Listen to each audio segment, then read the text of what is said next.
She knew his name before he ever said a word. She knew his signature, because that signature had appeared on the paperwork that erased her father's career, his dignity, and eventually his will to live. She knew his face, because she had stared at it in fury during the darkest nights of her life, when her brother was unconscious on a hospital floor, and she had no one left to call. So when Landon Mercer smiled at her across that dinner table, like he was just another lonely man looking for decent conversation, Hannah Brooks smiled back and said absolutely nothing. If you want to know what happened next, stay with me until the end, hit like, and drop the name of the city you're watching from in the comments. I want to see how far this story travels. The dinner was not the kind Hannah would ever attend voluntarily. It was held in a private room on the 43rd floor of a midtown Manhattan hotel, the kind of place where the water glasses cost more than her hourly wage, and the floral arrangements alone could have covered 2 months of her brother's medication. She was there because the catering company had called her at 4:15 that afternoon, 45 minutes before her after-school art session ended, offering her a Thursday night shift at double her usual rate. She needed the money. She always needed the money. So she said yes, ironed her black uniform shirt in the school bathroom with a travel-sized wrinkle spray, and took the subway uptown with a granola bar for dinner because there was no time for anything else. The room held 14 people, mostly men, mostly the kind of men who interrupted each other constantly and laughed too loud at things that weren't funny. Hannah moved through the space with the particular invisibility that experienced servers learn, quiet, efficient, present without being noticed. She refilled glasses, she cleared plates. She kept her expression neutral even when one guest snapped his fingers at her like she was a dog. Landon Mercer was sitting at the far end of the table. She recognized him immediately. She had prepared for this. She had known his name was on the guest list when the shift supervisor handed her the evening brief in the service corridor downstairs. She had stood very still for a moment, reading his name on that paper, feeling something cold move through her chest. Then she had folded the paper, tucked it into her apron pocket, and told herself it didn't matter. He was a guest. She was staff. She would pour his water and keep her mouth closed and take her paycheck home. What she had not prepared for was the moment he looked up. Not the way the other men at the table looked at her, through her mostly, or at her in a way that made her want to take a step backward. Landon Mercer looked at her the way people look at someone they're genuinely trying to place, like she reminded him of something he couldn't quite name. It lasted maybe 2 seconds. Then he looked back down at his phone, and Hannah continued around the table, and nothing happened. Nothing happened for the next hour. It was near the end of the evening, when the other guests had started filtering out in clusters of 2 and 3, that the situation changed. Hannah was collecting the last of the glassware from the far end of the table when she heard the chair scrape back and felt someone standing close behind her. "Excuse me." She turned. He was closer than she expected. In photographs, and she had looked at photographs, against her better judgment, on the nights when grief turned into something that needed a target, he looked like what he was. Polished, constructed, the kind of handsome that came from good lighting and expensive tailoring and never having to worry about anything. In person, he looked tired. Not the tired of a long week, deeper than that. The tired that lives behind a person's eyes when they've been managing something heavy for a very long time and have gotten skilled enough at it that most people can't see it anymore.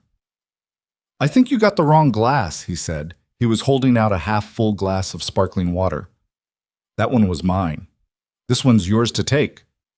Hannah looked at the glass in her hand. He was right.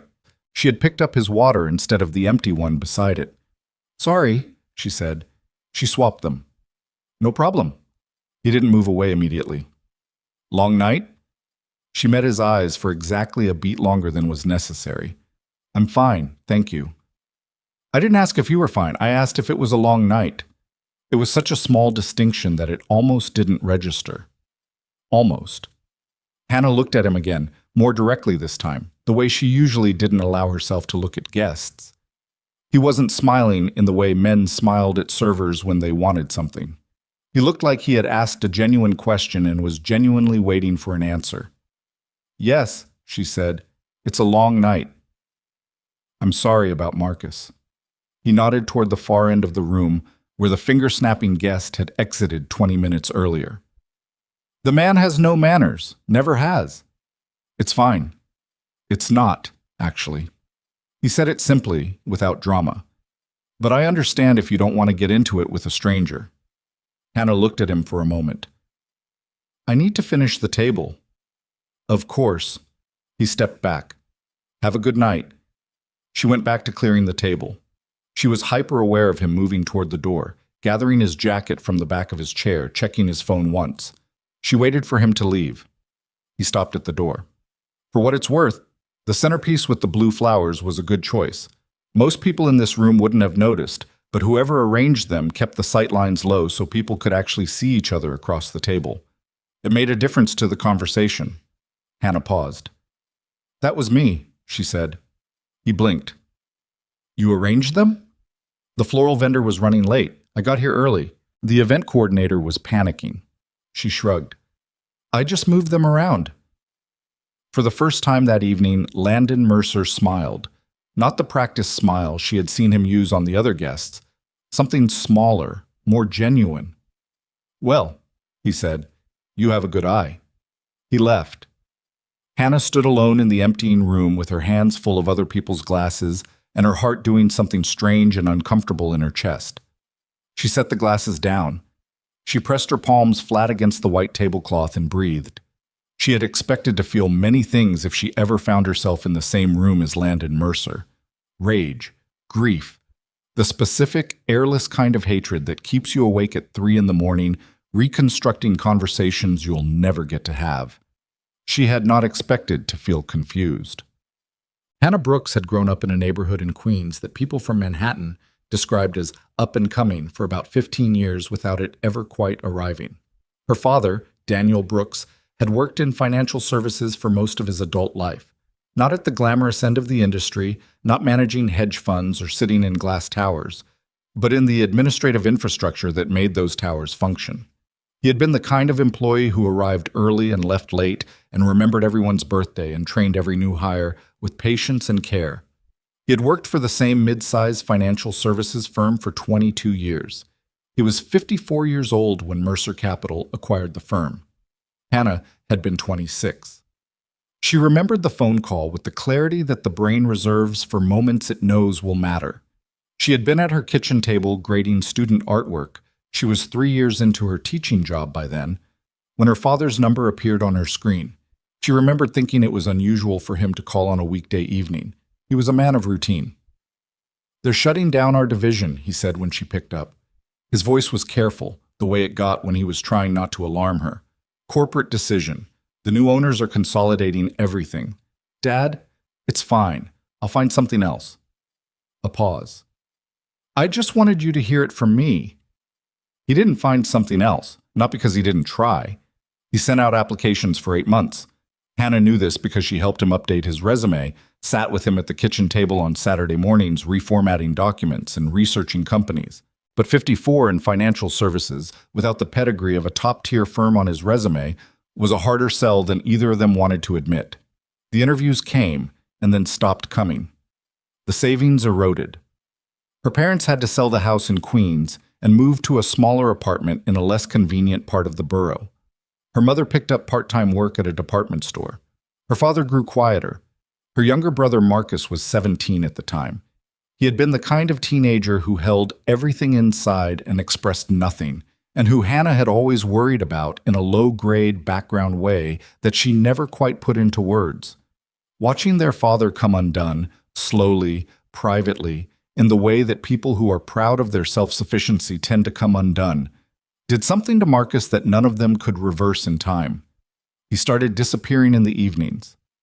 Hannah's mother made excuses. Hannah tried to talk to him.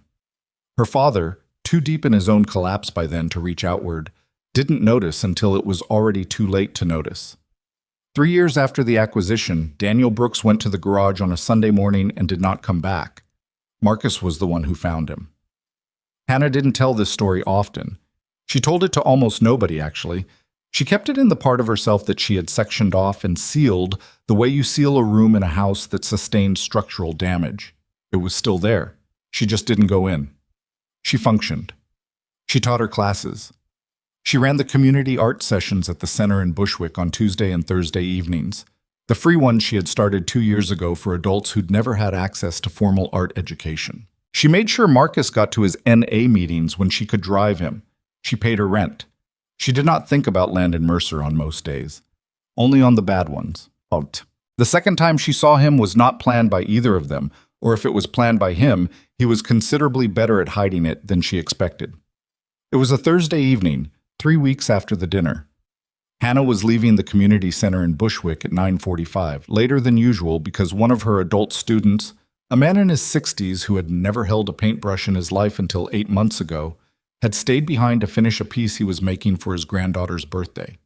She had waited with him, cleaned up around him, and locked up after. She was walking toward the subway, her bag over one shoulder and the strap of a canvas tote full of supply receipts cutting into the other, when a black car slowed alongside her. The window came down. "Miss Brooks?" She stopped walking. She looked at the car. She thought, very clearly, "Of course." Landon Mercer was in the back seat. He looked like he had also had a long evening, his tie loosened, a leather folder open on his knee. "I remember the floral arrangement," he said, "not the name, but the event coordinator mentioned it when I asked." "You asked?" "I was curious." A pause. "Where are you headed?" "Subway." He glanced up through the windshield at the night sky, which had begun producing a light, distinctly unpleasant drizzle while Hannah was inside with her student. "The L is running with delays tonight. Construction. It'll be a 40-minute wait at this hour." She had not checked. She had been busy. She looked at him in the car window with the particular expression she reserved for situations where she suspected she was being maneuvered but couldn't yet prove it. "Are you offering me a ride?" she said. "Or just narrating transit updates?" Something flickered in his eyes. "I'm offering you a ride." "Where are you going?" "Wherever you're going." "That's not how rides work." "It is when you own the car." He said it without any smugness, just factually. "I have nowhere to be tonight. My driver's headed back to the garage. Tell me your address, and I'll drop you off." Hannah looked at him for another moment. It was raining in earnest now. Her canvas tote was not waterproof, and the supply receipts inside it were not replaceable. "Fine," she said, "but I want to stop somewhere first." The somewhere was this community center, a different one, 3 blocks east, where she dropped off a box of donated paint supplies she'd been carrying around all week because she kept forgetting to swing by during their operating hours. It took 8 minutes. When she came back to the car, Landon was standing on the sidewalk in the rain, his jacket over his arm, apparently having gotten out for reasons he didn't explain. "You didn't have to get out," she said. "I know." He opened the car door for her.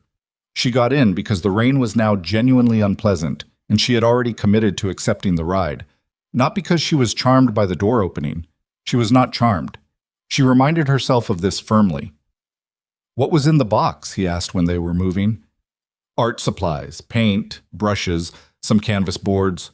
A school nearby had extra stock they were clearing out. The center needed them." "Is that me? Do you do that a lot, sourcing supplies?" "When I can." She looked out the rain-blurred window. "Budgets for community arts programs are basically non-existent. You improvise." A pause. "I drove past that center sometimes," Landon said. "I have a meeting nearby on Thursday evenings. I noticed the lights were always on late." Hannah looked at him. "That's why you were in Bushwick tonight." "I was in Bushwick tonight because I had a meeting." "And you happened to drive past the center." "And I happened to see someone coming out of the center carrying a very heavy-looking tote bag in the rain." He held her gaze for a moment. "I'm not trying to be something I'm not, Ms. Brooks. I noticed you. I'm telling you that plainly." It was disarming precisely because it wasn't smooth. There was no rehearsed line underneath it. He just said it. Hannah turned back to the window. "How do you know my name?" she asked. "You said the event coordinator told you." She did. "And you asked because you rearranged the centerpieces and it made a room full of people who don't like each other actually look at each other across a table." He paused. "And because when I apologized for Marcus, you said, 'It's fine,' in a way that made it extremely clear that you knew it wasn't fine, but you had somewhere better to put your attention." Hannah said nothing. "That's unusual," he said. "In my experience." "In your experience of what?" Of rooms like that one. People in rooms like that one. He looked at her. Most people spend a lot of time performing reactions. You don't seem to. I'm a school teacher, she said. I have 32 9-year-olds in a room every day. You stopped performing a long time ago. You just deal with what's actually in front of you. He was quiet for a moment. What do you teach them? Art? Do they like it? Some of them. Some of them are furious about it. Some of them think drawing is stupid and spend the whole period trying to convince me that it's stupid. She paused. Those ones are usually the best artists by March. He made a sound that was almost a laugh. Not quite, but almost. They drove in silence for a block or two. It wasn't an uncomfortable silence. Hannah noticed this and wasn't sure what to do with it. You have a daughter, she said. He looked at her, and something in his face changed, not defensively, more like she had pressed gently on a bruise. How do you know that? She hadn't meant to say it. It had come out before she could stop it. She had read about his daughter in an article, one of the pieces about his philanthropic efforts from a year ago, something about a children's hospital wing. She had read it on a bad night, the kind of research you do when grief needs a place to go. I think I read it somewhere, she said. A magazine piece. I'm not sure. He accepted this. Her name is Ellie. She's 6. What's she like? The question surprised him. She could see it. People didn't usually ask him that, she suspected. They asked about his business, his portfolio, his foundation, not about a 6-year-old named Ellie. He stopped. Started again. She's extremely opinionated about sandwiches, like aggressively. She has rules about what can and cannot share a plate. She talks to her stuffed animals as if they have ongoing disputes she has to mediate. A pause. She laughs like her mother did, same exact sound. He went quiet after that. The rain had softened. Hannah watched the streetlights moving past and thought about a 6-year-old girl who talked to stuffed animals, and a father who looked tired in a way that had nothing to do with work, and all the things she had decided about Landon Mercer on the nights when she needed something to be angry at. The car stopped in front of her building. Thank you for the ride, she said. Thank you for the conversation. She got out. She was halfway to her front door before she turned around, though she hadn't planned to. He was still watching through the window. She raised her hand once, not quite a wave. Acknowledgement. Then she went inside. In the elevator, she pressed her back against the wall and stared at the ceiling and breathed. She had expected many things from being near Landon Mercer. Rage, grief, the airless satisfaction of having something to hate. She had not expected to feel anything that required breathing through. She did not go looking for him. That was the part she would think about later, the part she would turn over and examine from different angles on the nights when honesty felt necessary. She did not engineer a third meeting. She did not call the event company and fish for his schedule. She was not that person. She had never been that person. What happened was that her Tuesday class at the center had a guest cancellation, an artist she'd arranged to give a demonstration, who called that morning with a family emergency, and Hannah had 2 hours to fill with 15 adults who had shown up expecting to see someone work in oil paint. She pulled together a session on the fly, put on music, laid out supplies, and spent the 2 hours moving from table to table. It was fine. It was actually good. But she got home late, stopped for groceries, and was in the checkout line at 9:20 with a bag of rice and a box of the particular tea her brother asked her to pick up when someone said her name. She turned. Landon Mercer was standing 2 people behind her in the line, with a basket containing a child's juice boxes, a container of strawberries, and what appeared to be a single sweet potato. They stared at each other for a moment. "This is my neighborhood," she said. "I know." "What are you doing in my neighborhood?" "I live 4 blocks east." He held up the basket, as if it proved something. "I was out of juice." "You live in Bushwick." "I moved here 18 months ago. Ellie's preschool was nearby and I liked—" He stopped. "I liked that it didn't feel like a place that was performing itself." Hannah looked at him for a long moment. "I don't believe you." "You can look it up." She could. She didn't, right there. But later she did, and he was telling the truth. He had bought a brownstone on Linden Street, which was genuinely 4 blocks from her apartment, which was either the world's most committed coincidence or proof that the universe had a specific and unfortunate sense of humor. "Do you want to get coffee?" he said. "There's a place on the corner that's still open. It's 9:30 on a Tuesday." "I know." He looked at her with a kind of careful directness that she was starting to recognize as simply the way he communicated, without cushion, without performance. "I'm asking anyway." Hannah paid for her groceries. She picked up her bag. She stood on the sidewalk outside for a moment while he came through the door behind her, and she thought about all the reasons this was a terrible idea, which were numerous and some of them were serious, and she thought about the look on his face when he had talked about his daughter laughing like her mother. "One coffee," she said, "and I want a real table, not the bar stools." "Done." The coffee place was a small Brazilian cafe that Hannah had been going to for 2 years without knowing the owner's name until about 8 months ago, which said something about how busy she had been for most of those 2 years. The owner, Fernanda, was behind the counter and raised her eyebrows with magnificent subtlety when Hannah walked in with a man she clearly did not recognize from the regular crowd. They sat at a table by the window, which had steamed up from the rain outside. Hannah ordered a cortado. Landon ordered the same thing after reading the menu for 10 seconds in what she suspected was an attempt not to slow them down. "You don't drink coffee," she said. He looked at her. "How do you know that?" "At the dinner, you had sparkling water all night. Everyone else was on their second glass of wine by the main course." He paused. "I don't drink anymore. Haven't in about 4 years." She nodded once. She did not ask why. He seemed to notice this. "You're not going to ask?" "No." "Most people ask." "Most people are trying to figure out if it's gossip-worthy," she said. "I'm not interested in that." He looked at her for a moment. "Why did you agree to get coffee? You clearly weren't sure." "I wasn't sure," she agreed. "I'm still not sure." "Then why?" She thought about the honest answer and how many layers it had, and chose a version of it that was true without being the whole truth. "Because you asked about Ellie," she said, "about what she was like, and you answered like she was a real person, not like she was a detail about yourself." Something moved across his face. Not quite pain, something adjacent to it, like a memory of pain that had been lived with long enough to stop being sharp. "She is a real person," he said. "She's the realest person I know." "How long ago did you lose her mother?" 4 years? "Ellie was 2. Almost 2. She doesn't remember." He turned the small coffee cup in his hands.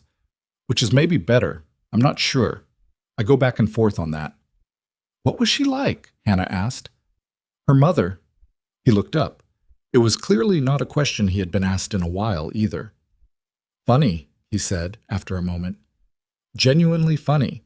Not performed funny. She could make a whole room laugh without raising her voice. She was a landscape architect. She spent most of her career arguing that cities needed to leave room for things to grow without being managed." He paused. "She would have had opinions about Bushwick. Good opinions or bad?" "Complicated ones." The corner of his mouth moved. "She had complicated opinions about most things. It was exhausting, and I miss it every single day." Hannah looked at him across the small table. Outside the window, the rain had stopped. The street was quiet. "I have a brother," she said. It came out before she decided to say it. "He's 23. He's been in and out of recovery for about 4 years." Landon went still. "His name is Marcus," she said. "He's—" She stopped, started again. "He was a sweet kid. He's still a sweet kid, underneath everything. He plays guitar really well, the kind of good that makes you stop what you're doing when you walk past his room. He's funny. He's terrible at waking up before noon. He tries, and then something happens, and he disappears for a while, and then I get a call from a hospital or a police precinct, and we start over." She wrapped her hands around her cup. "I'm the only family he has left." So, Landon said quietly.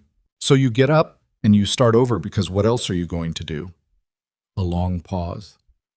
"I'm sorry," Landon said. It was such a simple thing to say. People said it all the time, and usually it landed like nothing, like a courtesy. But he said it the way he said most things, without decorating it, without following it up with reassurance or advice or any of the other things people added to "I'm sorry" to make themselves more comfortable. He just said it, and let it sit there.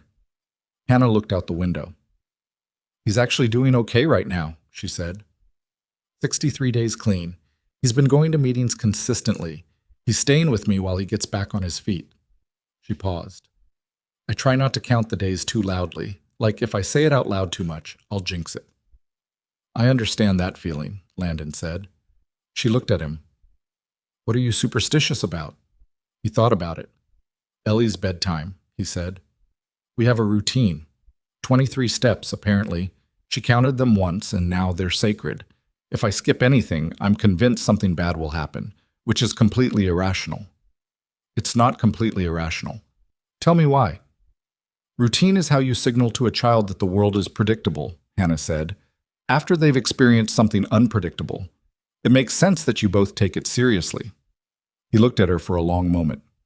"You're a teacher," he said. "I am." "No, I mean, you think like one. The way you just explained that.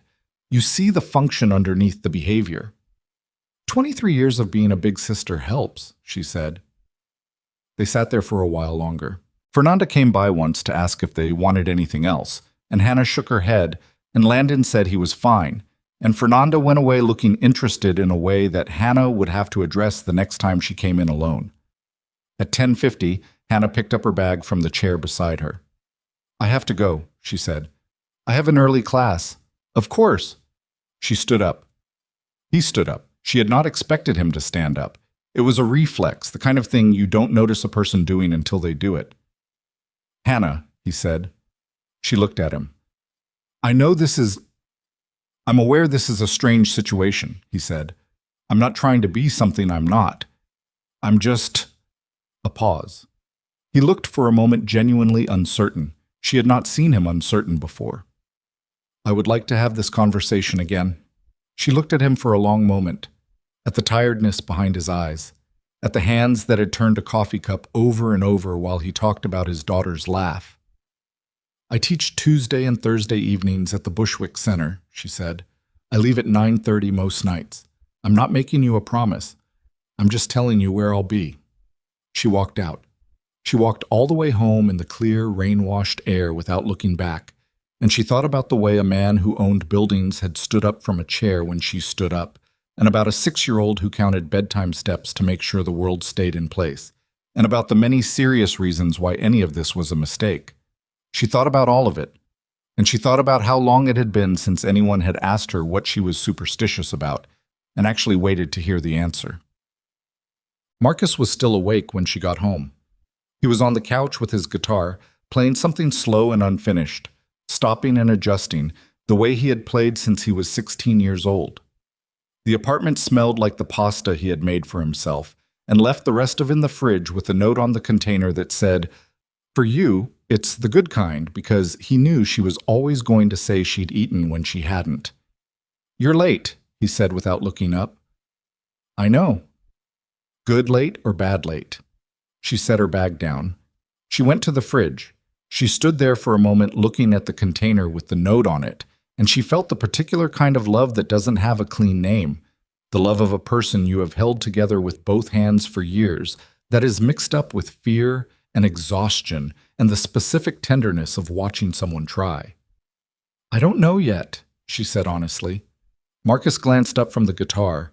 He looked at her with the quick, assessing look of someone who had grown up watching her face for information. "Huh," he said. He didn't ask anything else. He went back to playing. Hannah made herself eat something, changed into sweatpants, sat on the other end of the couch. The music filled the apartment, imperfect, searching, not quite finished.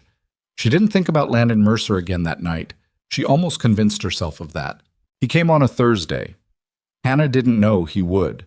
She had told him where she'd be, and she had told herself that was just information, not an invitation.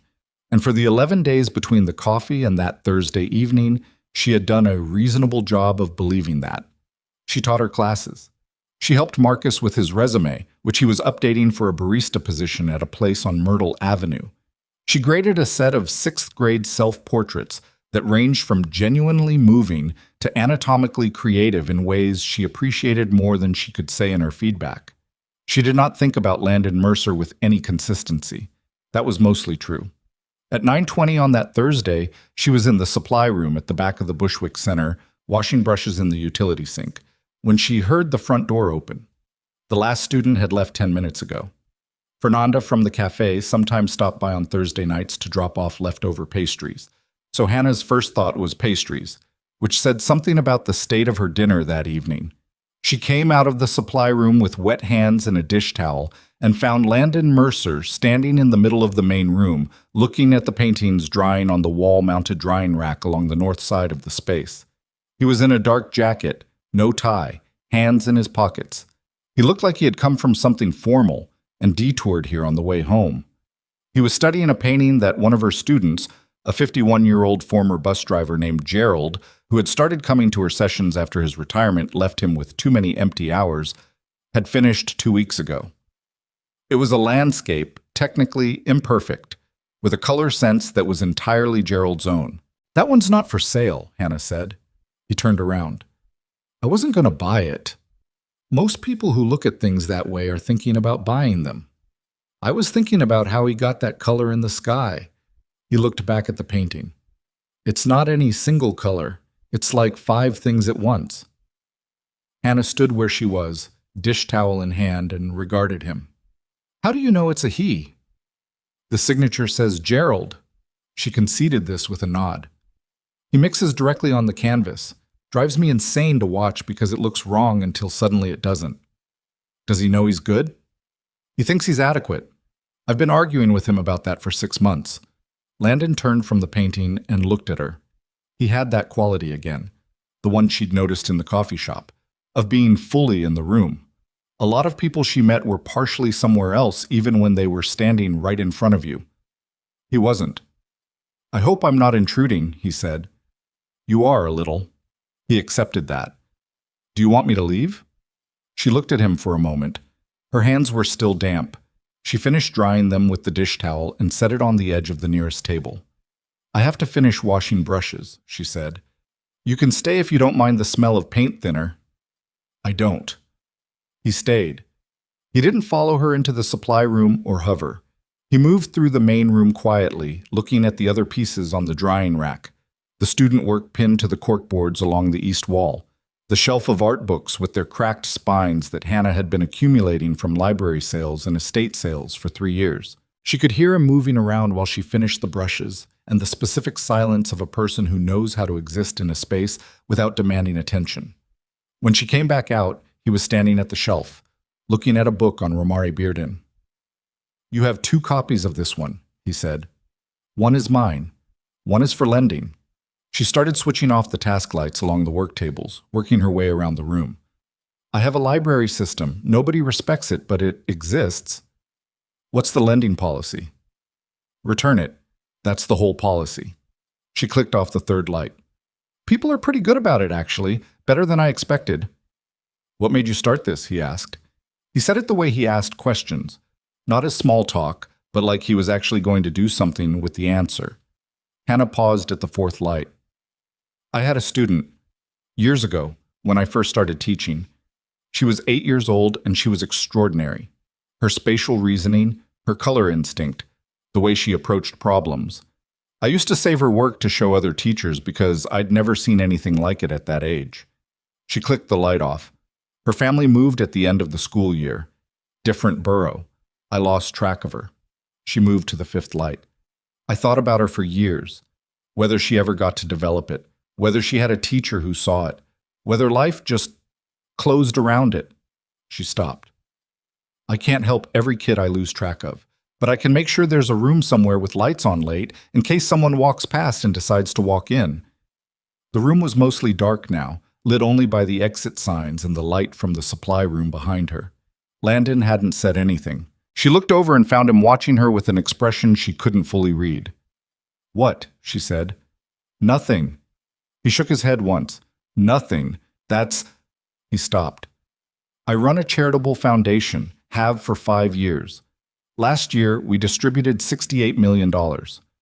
"I know," she said, and then immediately regretted saying it, because she wasn't supposed to know. Not specifically, not like that. He looked at her. "You know. I read about it, somewhere." She moved to pick up her bag from the hook by the door, turning her back to him for a moment. It's a well-known foundation. A pause. She could feel him deciding whether to push on that. He didn't. $68 million, he said again, and you just made me feel like we've been doing it wrong. She looked back at him. You probably have been. He made a short sound, not quite a laugh, more like the breath that comes out when someone says something unexpectedly true. How so? Writing checks is easy, she said. I'm not saying it doesn't help, but a check doesn't sit with someone at 10 o'clock on a Tuesday and watch them figure out that the color they've been trying to find has been in front of them the whole time. She pulled on her jacket. Presence isn't something you can fund. You have to actually show up. He was quiet for a moment. Would you be willing to look at what we're doing? The foundation? Give me an honest assessment. She looked at him. Why me?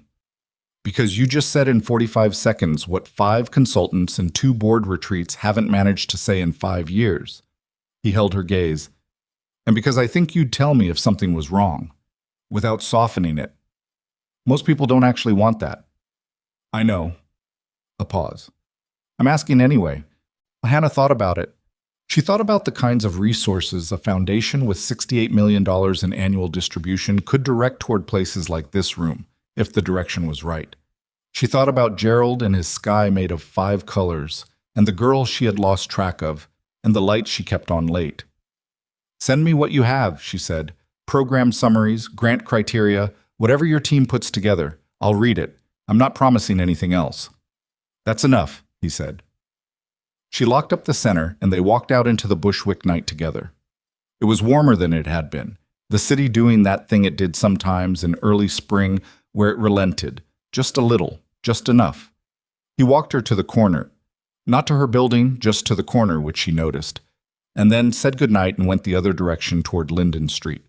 She watched him go for a moment. She didn't mean to, it was just something her eyes did. She went home and found Marcus asleep on the couch with the guitar on the cushion beside him and all the lights on, and she turned off the lights one by one and went to bed and lay in the dark for a while thinking about presence and how it was the thing that cost the most and couldn't be delegated, and that she had been both given and denied at the worst possible moments of her life. She thought about a man who walked someone to the corner instead of the door. She thought about a 6-year-old in 23 steps. She fell asleep later than she meant to. The foundation materials arrived in her email the next morning, attached to a message that read, "These are honest documents. I'm aware they show more comfort with process than with people." L. She read every page over the weekend. She covered them in handwritten notes. On Sunday night, she typed up 3 pages of observations, which she then sat with for 20 minutes before sending because she had been honest to the point that she wasn't sure if it would read as useful or just harsh. She sent it anyway. His response came 40 minutes later. "Can we meet Tuesday? I'd like to bring one of my program directors. Your note about grant timelines alone would justify a board conversation." She wrote back, "Tuesday works, not during business hours. 7 p.m. The coffee place on my corner, Fernandez." He wrote, "I know it." She stared at that for a moment, then she closed her laptop. The meeting on Tuesday was not romantic. It was professional in exactly the way she had intended it to be.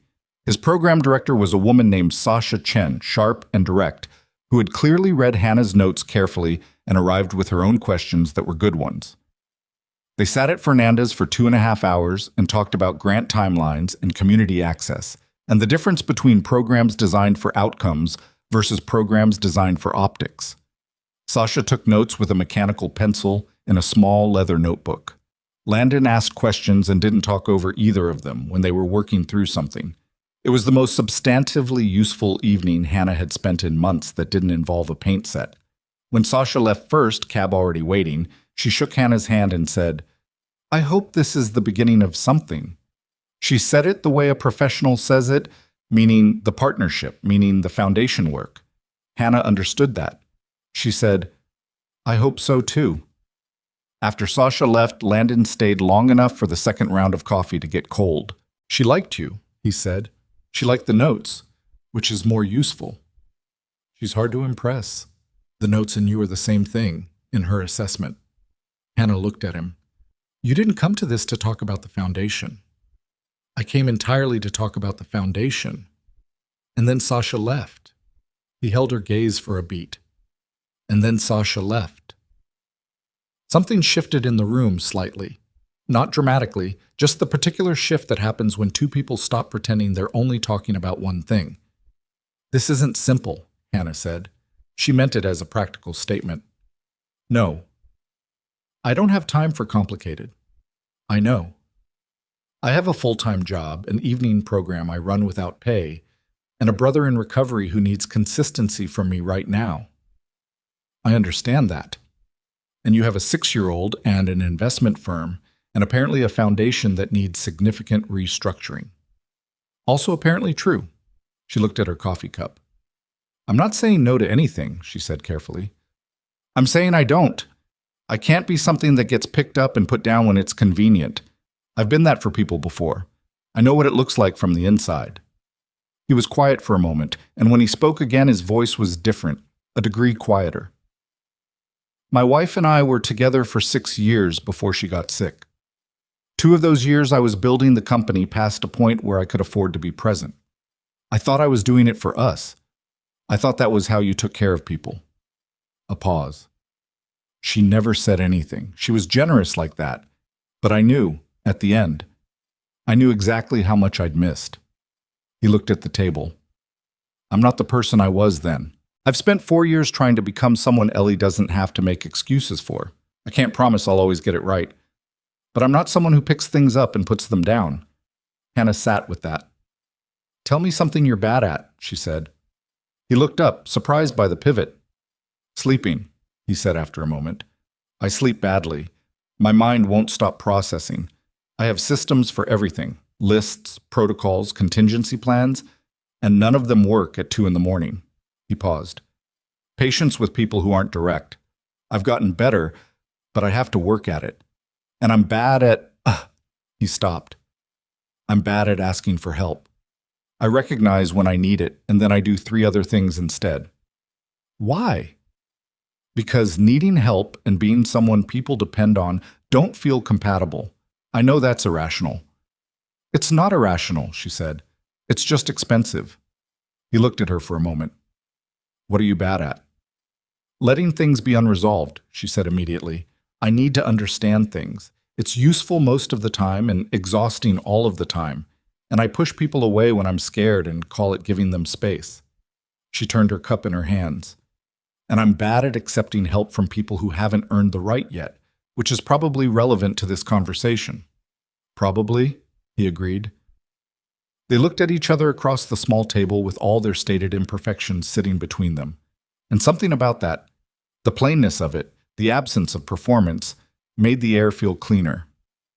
Okay, Hannah said. Okay. This conversation, again. I'll keep having it. She stood up, pulled on her jacket. Don't make it weird. I can't guarantee that. Try anyway. She walked home in the mild spring evening with her hands in her pockets, and she thought about what she was doing and decided she didn't know, which was unusual enough that she filed it away as information. Marcus was awake this time, sitting at the kitchen table with a cup of tea and a legal pad where he was making a list of something. He looked up when she came in. How was the meeting? Productive. He looked at her face. He had always been perceptive in the way that people who've spent years watching the expressions of the one person they could rely on tend to be. Just the meeting? Don't. I'm not doing anything. You're doing the face. I don't have a face. He looked back at his legal pad.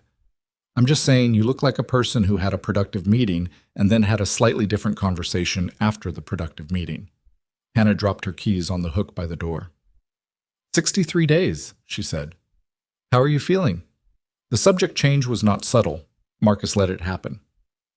Good, he said. 71, actually. Counted this morning.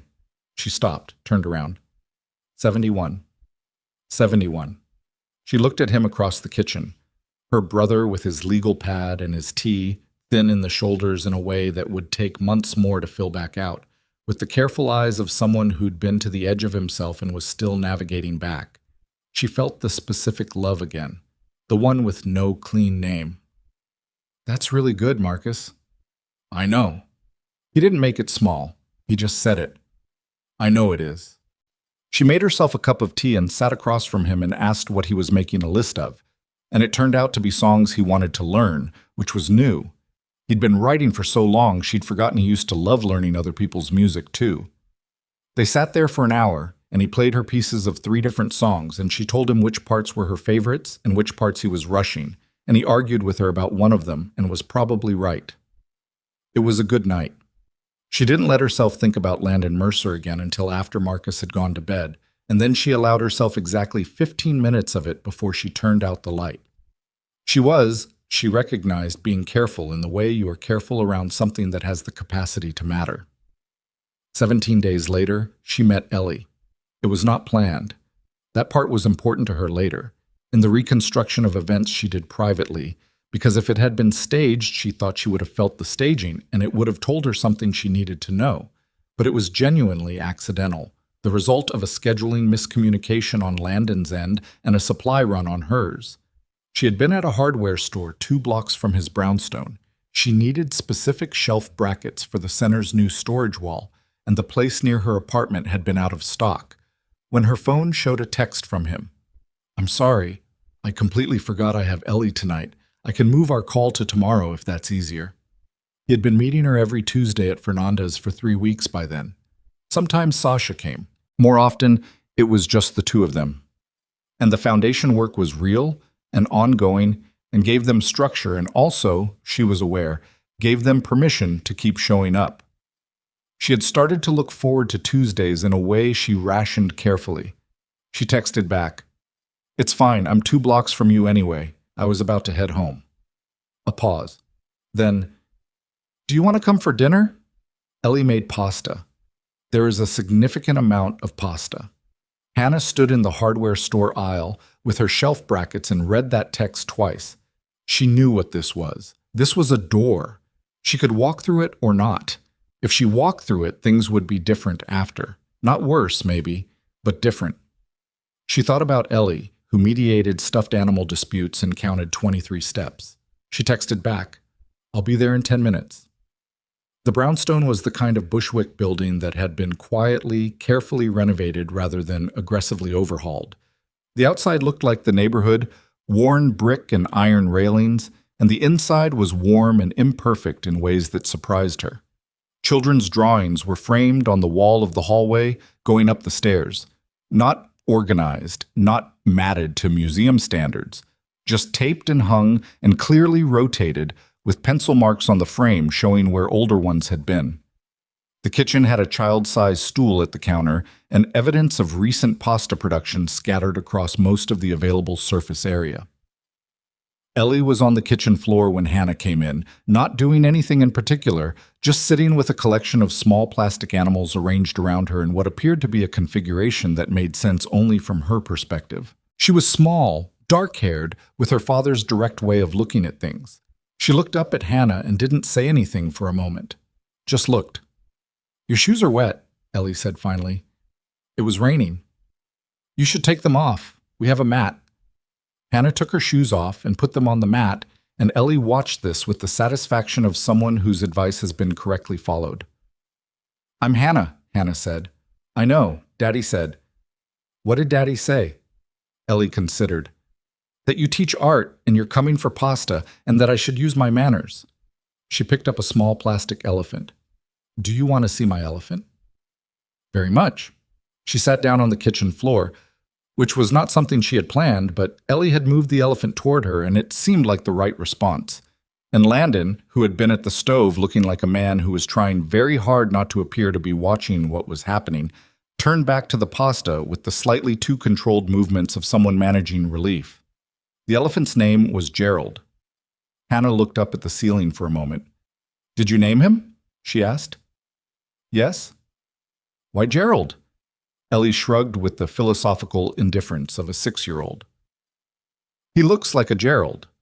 Hannah thought about the man with the 5-color sky and decided she agreed. "He really does." Dinner was pasta with a sauce that Ellie had helped make, which meant it had slightly more garlic than intended and was extremely good. They sat at the kitchen table, the three of them, and Ellie talked about her week at school with the thoroughgoing narrative detail of someone who considered all information equally important and was therefore unwilling to summarize. There was a conflict involving a red marker and a classmate named Tobias. There were opinions about the cafeteria's new bread. There was an update on an ongoing situation with a bird that had been visiting the classroom window, which Ellie had named Steve.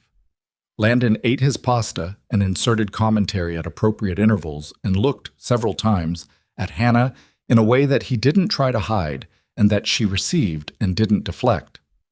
After dinner, Ellie asked Hannah if she wanted to see her drawings. Yes, Hannah said. She meant it.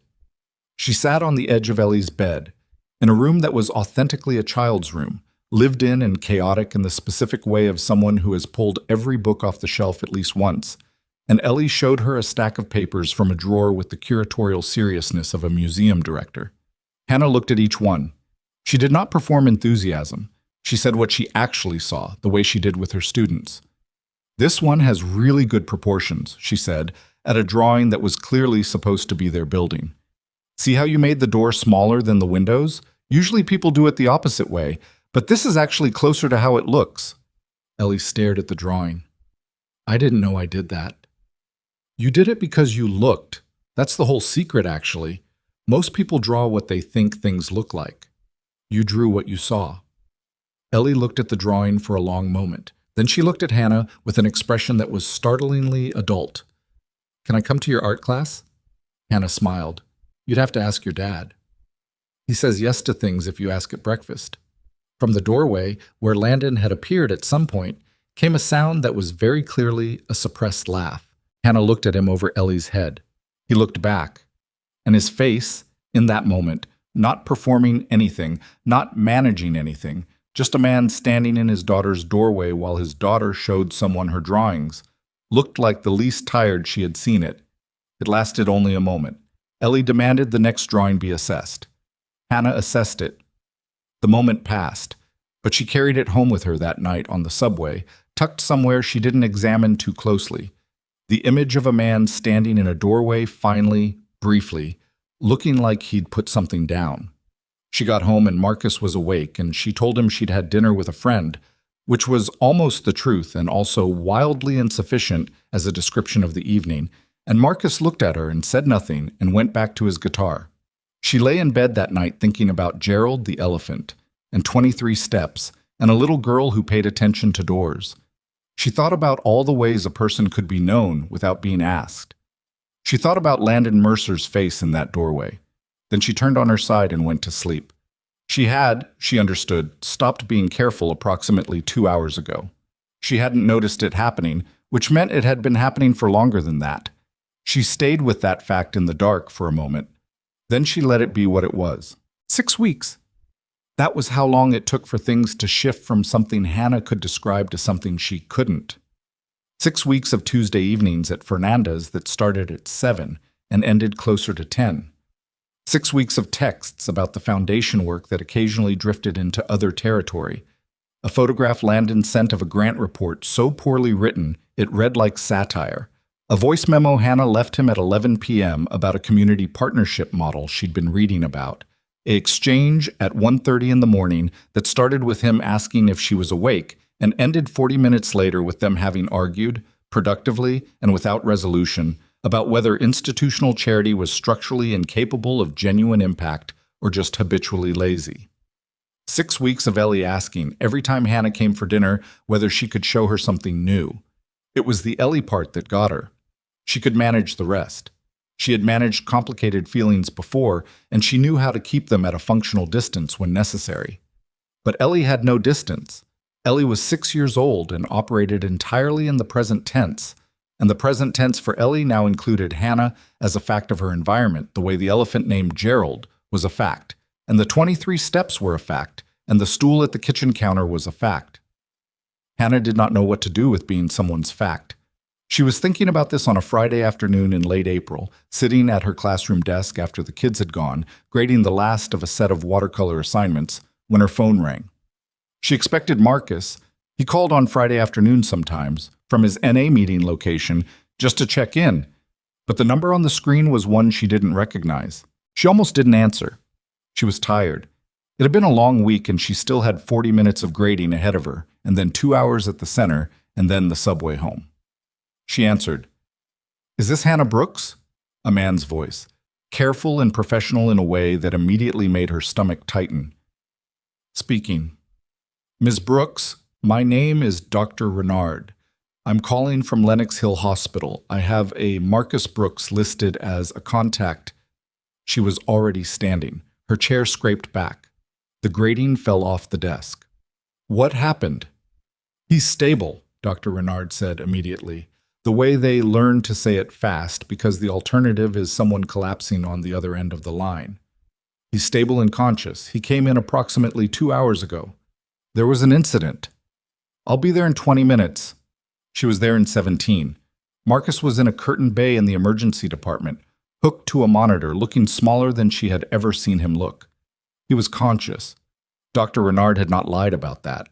But his eyes, when they found hers across the room, had the particular quality of someone who had been somewhere very dark and recently returned and was not yet sure what to do with the light. She sat down beside him and took his hand and did not say anything for a long moment. 79 days, he said. His voice was rough. She understood what he meant. He had made it to 79 days before this. She did the math without meaning to. "I'm not mad," she said. "You should be." "Marcus, I was doing okay." He turned his face away. "I was actually doing okay, and I don't even know why. Someone at the meeting, after, and I thought I was past the part where one could—" He stopped. "I wasn't past it." "No," she said. "You weren't."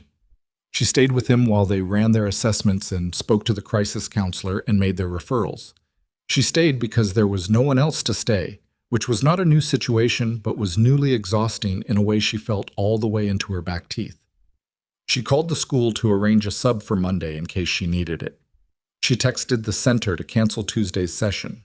She sat in a plastic chair in a fluorescent-lit hallway and dealt with the logistics of her brother's crisis the way she had learned to deal with them, methodically, without stopping long enough to feel everything, because if she stopped to feel everything, she wouldn't be able to keep moving. She called Landon at 8:30 that night from the hospital cafeteria. She had not planned to. She had been sitting with a cup of coffee, she wasn't drinking, staring at a vending machine when her phone was in her hand and his name was on the screen. He picked up on the second ring. "Hannah." Marcus relapsed. She said it plainly, the way she had learned to say hard things, without wind-up, without softening, because the softening always made it harder. "He's at Lenox Hill. He's stable. I'm going to be unavailable for a few days while I sort this out." A brief pause. "Are you at the hospital now?" "Cafeteria." "Have you eaten anything?" The question was so practical and so unexpected that she felt something crack, slightly, somewhere in the vicinity of her chest. "I had a granola bar." "I'm coming." "Landon, you don't have to." "I'm already looking up the parking." She could hear him moving in the background. "Is Ellie okay with her sitter for tonight?" "I don't need—" "Hannah." His voice was quiet but not soft. "Let me come." She sat in the plastic cafeteria chair with the untouched coffee in front of her, and the fluorescent light overhead, and the particular exhaustion of someone who had been holding everything together by themselves for so long that the offer of a second set of hands felt almost threatening in its foreignness. She pressed her free hand flat on the table. "Okay," she said. He arrived 40 minutes later with a sandwich from a place 2 blocks from the hospital and 2 better cups of coffee in a carrier and absolutely no fanfare. He sat down across from her at the cafeteria table, slid the sandwich toward her, and said, "How is he?" She told him. All of it the way it actually was, not the version she would tell a colleague or a casual friend, but the version with the texture of it intact. The 79 days and what that number meant. The way Marcus had looked when she walked in. The counselor's assessment and the waiting list for the inpatient program Marcus's insurance covered, and the other program she'd been researching for the past hour on her phone that had better outcomes and a 2-week entry window and cost more than she had. Landon listened. He didn't interrupt. He didn't offer solutions while she was still describing the problem, which was something she noticed because it was rarer than it should have been. When she finished, he said, "Tell me about the second program." "It's private, residential, 60 days. The structure is much more intensive, and the counseling model is actually designed for—" "How much?" She looked at him. "That's not why I'm telling you this." "I know it's not." He held her gaze. "How much?" She told him. She watched him do the mental calculation that took him approximately no time at all, given what he was worth. "I'll cover it," he said. "No." "Hannah," I said no. She felt the familiar steel come into her voice, the one that appeared when the territory of her autonomy was approached without invitation. "I'm not a charity case. Marcus isn't a charity case. I'll figure out the financing." "I know you will." He was very calm, not the calmness of condescension, but the kind that came from being genuinely untroubled by her pushback. "But you'll figure it out in 3 weeks because that's how long applications and payment plans take, and the entry window is 2 weeks. She stared at him. He held her look. "I'm not offering charity. I'm offering a loan. I want it in writing, actual terms, actual repayment schedule, whatever you want. But the window is 2 weeks and your brother is down the hall, so let me help." The fluorescent light hummed above them. From somewhere in the hospital, someone was laughing. Real laughter, sudden and incongruous, the way laughter in hospitals always sounds. "I'll pay you back," she said. "Every dollar." "I know. I need a real agreement, not just your word. I'll have my attorney draw up whatever you want by Monday morning." She looked at him for a long moment, at the coffee he had brought and the sandwich she had eaten half of, without noticing, and the face of a man who was sitting in a hospital cafeteria at 9:30 on a Friday night because she had said okay. "Why are you here?" she asked. Not accusatory, genuinely asking. He looked at her and seemed to consider the various available answers. "Because 4 years ago, when my wife died, I sat in a hospital hallway by myself for 6 hours because I had told everyone I was fine, and it didn't occur to me until I was sitting there that I should have said something different." He set his coffee down. "I didn't want you to be in that cafeteria alone." Hannah looked at the table. She pressed her lips together. "Thank you," she said. It came out rough. She hadn't cried yet. She wouldn't, not tonight. She had too much still to do, but it was somewhere close. "Don't thank me." He shook his head. "Just eat the rest of the sandwich." She ate the rest of the sandwich. Marcus was discharged the next day into her custody pending the intake process for the program, which moved quickly once the financial piece was resolved. True to his word, Landon had the loan agreement to her by Monday morning. Legitimate terms, a repayment timeline that was generous without being insulting, his attorney's contact information in the footer. Hannah read it twice, had her own attorney, a woman from her neighborhood who did pro bono work for community organizations and owed Hannah several favors, review it, and signed it. The 2 weeks before Marcus's program intake were hard in the particular way of waiting. He was clean in the immediate sense, but fragile in a way that required presence. Hannah adjusted her schedule. She taught her day classes and came home. She didn't go to the center on Tuesday. She cooked dinners, they ate together and watched bad television, and let Marcus play guitar for her while she did the foundation work Landon kept sending her, which had expanded now into a full redesign proposal that Sasha was building out with Hannah's input. Landon came on a Sunday afternoon, 2 days before the intake date, because Ellie had made something for Marcus and insisted on delivering it personally. The something turned out to be a drawing of a person playing guitar under a large tree, with a yellow sky and 3 birds of indeterminate species labeled in Ellie's careful 6-year-old printing for Marcus Get Better. Love, Ellie. Marcus held the drawing and looked at it for a long time without saying anything. "She made it herself?" he asked finally. "Every bit," Landon said. "I offered to help with the birds. She declined." "The birds are great." "I'll tell her you said that. She'll be extremely pleased." Marcus looked at the drawing for another moment. He was sitting on Hannah's couch in the apartment he had spent weeks in now, thinner still but steady in the eyes. He looked up at Landon with a directness that was pure Marcus, the thing about her brother that had always been both his difficulty and his gift. "You're paying for the program," Marcus said. "Marcus," Hannah started. "It's okay," Marcus said without looking away from Landon. I'm not mad about it. I just want to know why. Landon seemed to consider how to answer. He chose honesty the way Hannah had noticed he consistently chose it, even when it would have been easier not to. Because I could, and because your sister has too much pride to let me do it as a gift, so we made it alone, which is what it is. And what do you want from her? Marcus. Hannah's voice went firm. I'm asking directly. Marcus's eyes didn't move from Landon. I think that's fair. It is fair, Landon agreed. He met Marcus's gaze.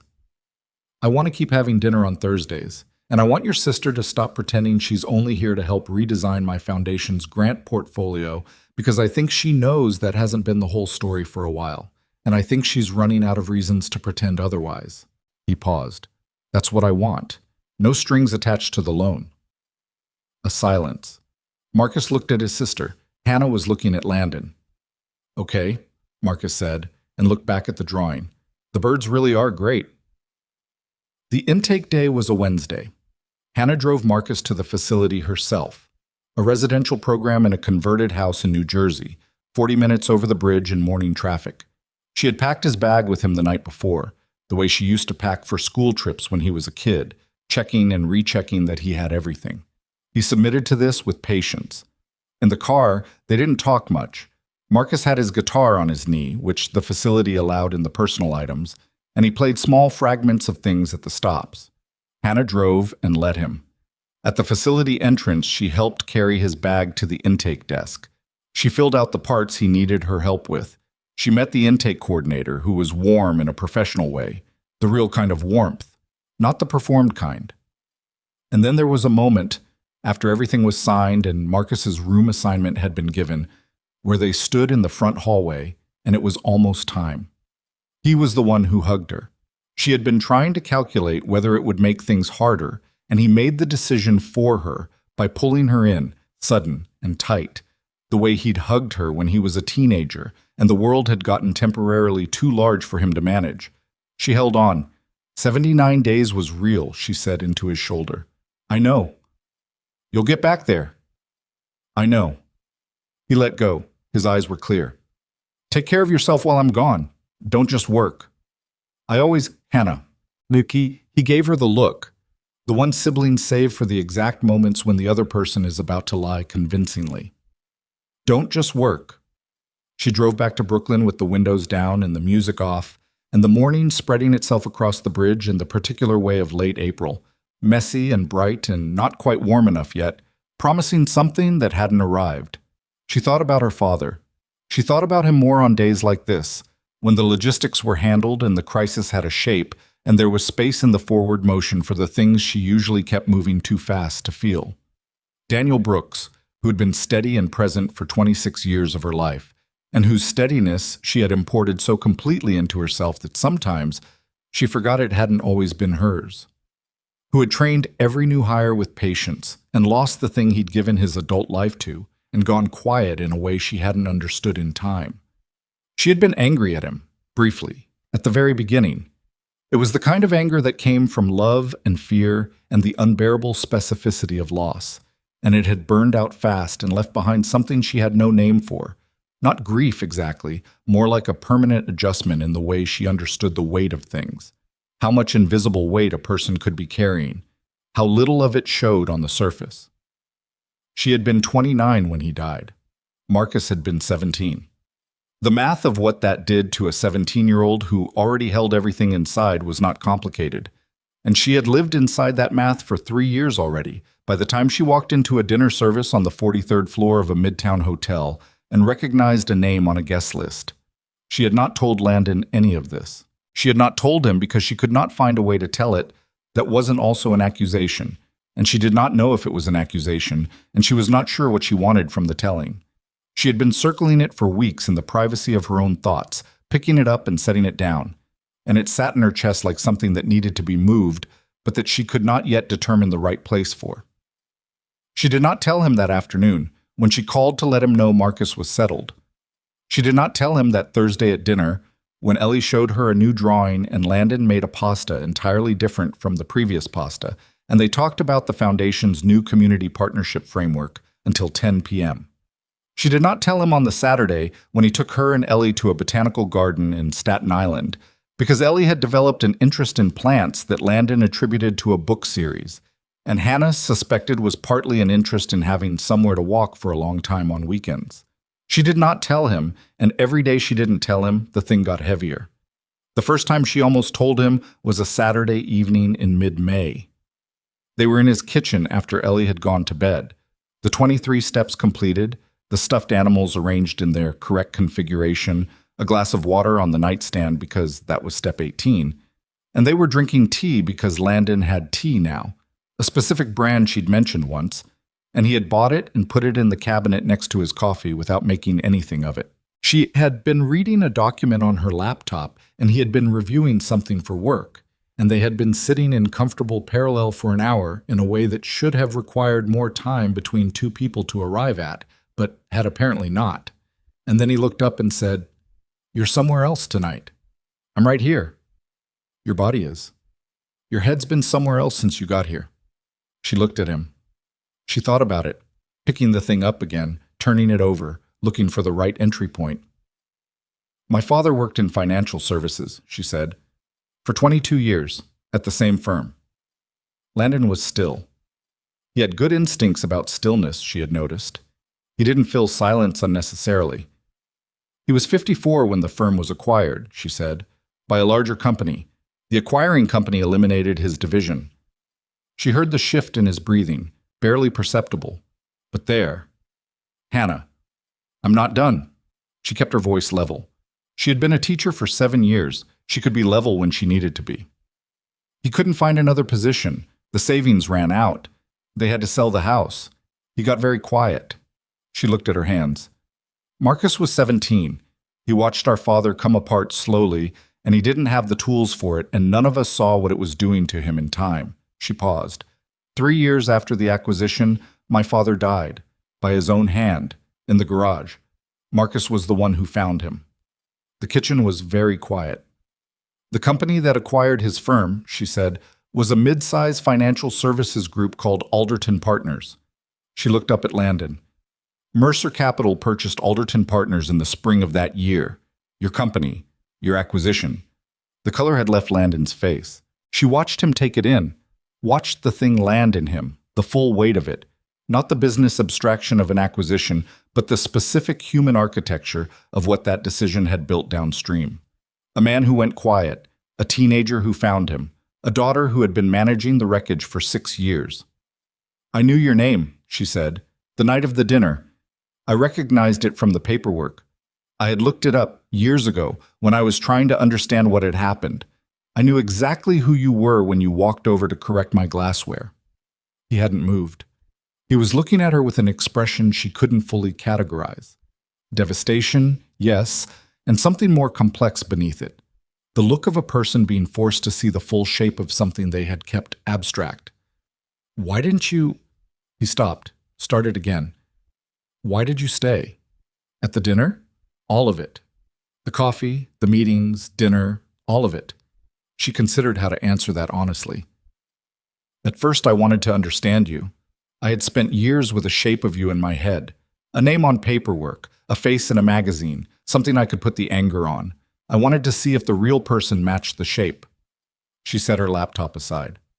"And then you talked about Ellie. And then I read about what you were trying to do with the foundation. And the person in front of me kept being different from the shape." She looked at him steadily. "I didn't know what to do with that. Hannah," his voice was rough. "I'm not telling you this to hurt you," she said. "I'm telling you because I have been not telling you for months, and it's been eating me from the inside. And because I don't know how to be in this—" She gestured between them, vaguely, at whatever this was. "And also be carrying something this big. I'm not capable of both." The silence stretched between them. Outside, a car passed. Somewhere in the house, a clock made a small sound. "I didn't know about your father," Landon said. His voice was careful the way a person is careful when they are trying not to let the full force of something out too fast. I know that doesn't help, but I need to say it. I did not know the human cost of that acquisition. Any of those acquisitions. I knew numbers, and I knew synergies, and I knew what my analyst told me about operational overlap, and I did not—" He stopped. His jaw was tight. I did not know that behind one of those numbers was a man with 22 years in and a daughter who taught kids to paint and a son who played guitar. Hannah was looking at him. I can't undo it, he said. I know I can't. I'm not going to insult you by... He shook his head. There's nothing I can say that makes this better. I know that. I know you know that. Are you... He looked at her. Hannah, are you telling me this to end it? She sat with the question. It was the right question. She had been sitting with it herself for weeks, had turned it over and examined it from different angles, had tried to determine what the honest answer was. No, she said. I don't think I am. Then what do you need from me? She thought about that for a long time, long enough that the silence began to feel less like tension and more like two people taking up appropriate space around a serious question. I need you to actually understand it, she said finally. Not apologize for it, not fix it with money, which is your first instinct with everything painful, and I understand why, but I need you to not do that here. I need you to sit with what it actually means, that a decision made in a boardroom made its way down through years and people and arrived at a 17-year-old boy in a garage. Her voice remained steady. She kept it that way on purpose. I need you to know that I know about all the other families inside those numbers, not just mine. He looked at her for a long moment. His eyes were very dark and very clear, and she could see him receiving what she'd said, not deflecting it, not building a defense around it, just receiving it the way you receive something that has weight. I understand, he said. I understand what you're saying. She nodded. Neither of them moved for a moment. I don't know where to go from here, he said. Neither do I. Are you going to go home? She thought about the apartment 4 blocks away and the quiet of it without Marcus and the long night ahead. She thought about all the times in the past few months she had driven herself home from this kitchen and lain in the dark thinking about something she'd said or something he'd said or the specific quality of an evening she couldn't quite let go of. I don't know yet, she said. He nodded. He reached across the table and set his hand over hers, not gripping, not pulling, just present. The same quality she had noticed about him from the beginning, just there. She turned her hand over and let him hold it. They sat like that for a long time in his kitchen, with the tea going cold and the document unfinished, and all the complicated weight of the thing between them out in the open now, where it could be seen. She did not go home, not immediately.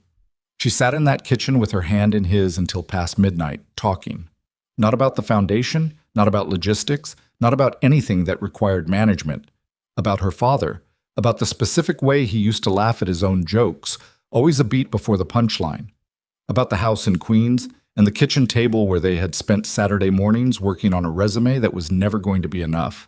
About Marcus at 9 years old, learning the opening chords of a song their father had taught him. Landon listened. He asked questions that were the right questions. He did not offer solutions or silver linings or any of the things people offered to make grief more manageable, because he understood that grief wasn't meant to be managed. It was meant to be witnessed. At 12:40, she picked up her bag. I'll walk you to the corner, he said. You always walk me to the corner. I know. They walked out into the May night, which was finally genuinely warm, the city smelling of rain and something green, and the particular aliveness of late spring. At the corner of Linden, they stopped. She looked at him in the streetlight. He looked back. I'm glad you told me, he said. I'm not sure what happens next, she said. Neither am I. He held her gaze. But I'm not going anywhere. She looked at him for another moment. Then she nodded, once, and turned to walk the 4 blocks home. She made it half a block before she heard him say her name. She turned around. He was still standing at the corner, hands in his pockets, watching her.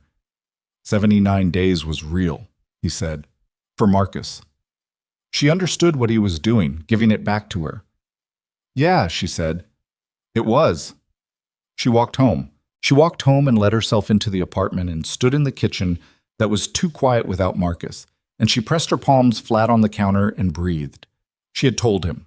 It was out now, in the space between them, real and irreversible. She did not know what it would do to them. She only knew that carrying it alone had cost her more than she could keep paying, and that a man had stood at a corner in the middle of the night and given her words back to her like they were something worth keeping. She breathed. She stayed with what was real. He did not call the next day. Hannah had not expected him to. Or she had told herself she hadn't expected him to, which was a different thing. She spent the morning grading and the afternoon at the center prepping for the following week's sessions, and she kept her phone face down on the work table the way she did when she needed to not be watching it. She was reasonably successful at this. She checked it twice in 3 hours, which she considered a personal achievement given the circumstances. The silence wasn't alarming. She understood it. She had handed him something enormous the night before, and she had not handed it to him gently. She had handed it to him plainly, the way she did most things, without wrapping it in qualifications or softening the edges. A man whose business decision had contributed to the conditions that killed her father. A man she had recognized and said nothing to for months. A man who was now, somehow, the person she called from hospital cafeterias at 8:30 on Friday nights. She understood that he needed to sit with it. She needed to sit with it too. What she hadn't anticipated was that the sitting would feel like this. Not peaceful, not resolved, not even particularly painful, just fundamentally unfinished, like a sentence with no period. He called on the second day, Sunday evening, while she was on the couch with a bowl of cereal she was eating for dinner because she had not managed to cook anything, and the cereal was there. "I need to tell you something," he said. "Okay." "I spent yesterday going through the Alderton acquisition file, the whole thing. Documentation I hadn't looked at in 6 years. His voice was careful and tired in equal measure. There were 914 employees in the divisions we eliminated. I knew that number in the abstract when we made the decision. 914 was a figure in a restructuring analysis. It had a dollar amount next to it, and a timeline, and a projected savings number. A pause. "I read the names yesterday. All of them. It took 4 hours. Hannah set her cereal down.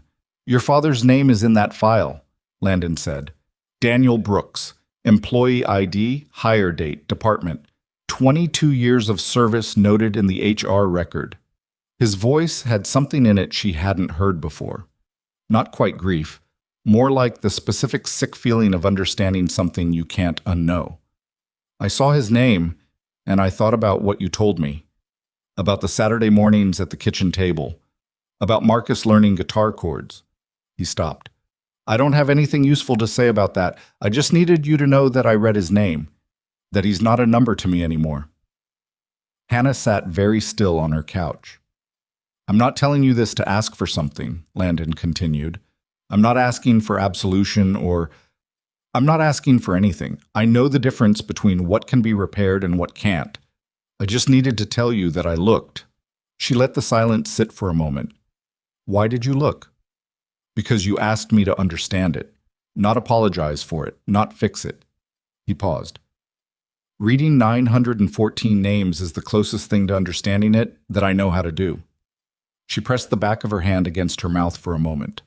Not crying, just needing the pressure. "Thank you," she said. It came out quieter than she intended. "I want to change how we make decisions," he said, "at Mercer Capital. Not just the foundation, the actual investment firm. I've been thinking about it for weeks, since the conversations we've been having about the foundation work, but yesterday made it clearer. I want an employee impact review built into every major acquisition process. Real names, real timelines, real consequences assessed before we sign anything." A pause. "I know that sounds like I'm trying to buy something." "It sounds like something you need to do regardless of what it sounds like," Hannah said. "Yeah," he said. "Yeah, it does."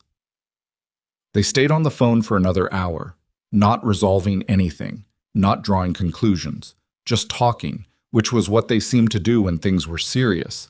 Not toward a solution, but alongside the problem, inhabiting it together until it had a more livable shape. Before they hung up, he said, "Can I see you Thursday?" "Yes," she said, without hesitation that surprised even her. "Dinner, not the center. I'll cook." "You always cook." "Because you don't eat dinner before you come. Don't argue with me about this." She didn't argue with him about it. Thursday was quiet and domestic and improbably comfortable given everything that was sitting between them unresolved.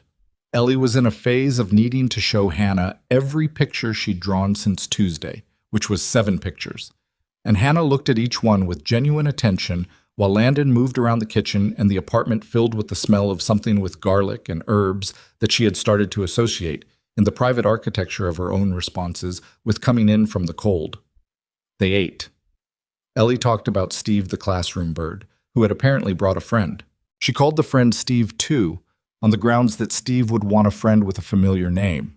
Landon and Hannah did not look at each other during this explanation because they were both clearly on the edge of laughing, and Ellie was entirely serious. After Ellie was in bed, 23 steps, the glass of water, the stuffed animals in their correct positions, Hannah was washing the dishes because she had established early that this was her contribution since she couldn't cook reliably. And Landon was drying, and they were doing it in the easy silence of people who have found a rhythm, when he said, "The board wants to move on a new acquisition." She kept washing. "What kind?" "Logistics company, mid-size, about 600 employees." He dried a pot with deliberate care. "I told them I needed 60 days to build out an employee impact review before we proceeded. They think I've lost my mind." "Have you?" "Probably." He set the pot down. "Sasha thinks it's the right move. She said—" He paused, and she could hear something complicated in it. "She said it should have been standard practice years ago. She wasn't unkind about it, but she wasn't wrong either." "No," Hannah said. "She wasn't. The board is going to push back. Hardest from a guy named Whitfield, who's been on the board for 12 years and whose primary position is that anything that slows the acquisition process is a liability." He looked at the dish in his hand. "He's going to call it sentimentality. He's going to say that my judgment is being compromised by personal involvement with—" He stopped. "With me," Hannah said. "Yes." She rinsed the last pan, shut off the water, dried her hands on the dish towel hanging from the oven handle. "Is it?" He looked at her. "Is my judgment being compromised?" "Is it?" He considered it genuinely, which was what she needed him to do. Not reflexively deny it, not reassure her, actually think about it. "No," he said finally. "You clarified something I should have seen years ago. That's different from compromise." A pause. "But Whitfield will say there's no difference." "What are you going to do?" "Build the framework anyway. Document it thoroughly. Present it to the board as a risk management tool because that's actually what it is. An undisclosed liability in any acquisition is a risk, and human cost that hasn't been assessed is an undisclosed liability." He set down the dish he was holding. "I'm going to do it because it's right. I'm also going to do it in language Whitfield can't dismiss because I've learned something from watching you." "What have you learned from watching me?" "That you don't argue values with people who don't share your values. You argue function. You argue structure. You give people the version of the truth they can receive, and you let them arrive at the rest themselves." He looked at her. "You do it in your classroom. You do it with the foundation work. You did it the night you told me about your father.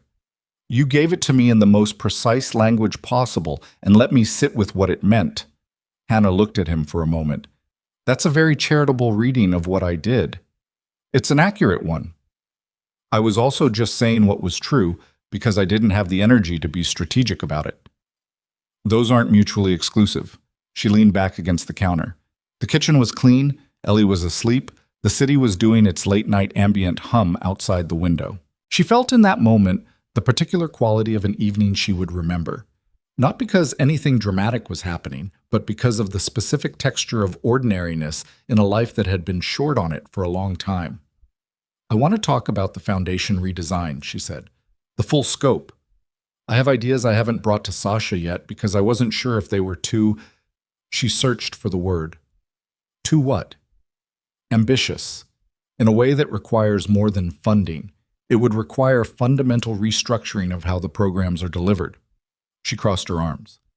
"I want to build something, not just consult on something. An actual institution, with a physical home and full-time staff and programs that compound. Arts, workforce training, counseling, mentorship, all under one roof, specifically designed for kids and families that the system has marked as low priority. Not a Band-Aid. A place." Landon looked at her for a long moment. "Where?" Here, Brooklyn. Somewhere accessible. It would need to serve multiple boroughs, so transit access matters. She paused. I know what this costs. I know it's not. Tell me the full vision, he said. Don't pre-edit for cost. So she told him. She told him all of it. The program she had designed in her head over years of running the center on a shoestring budget, the model she had researched from 3 similar institutions in other cities, the staffing structure, the intake process that didn't require families to navigate 17 different agency referrals, the space requirements, the partnership possibilities with the public school system.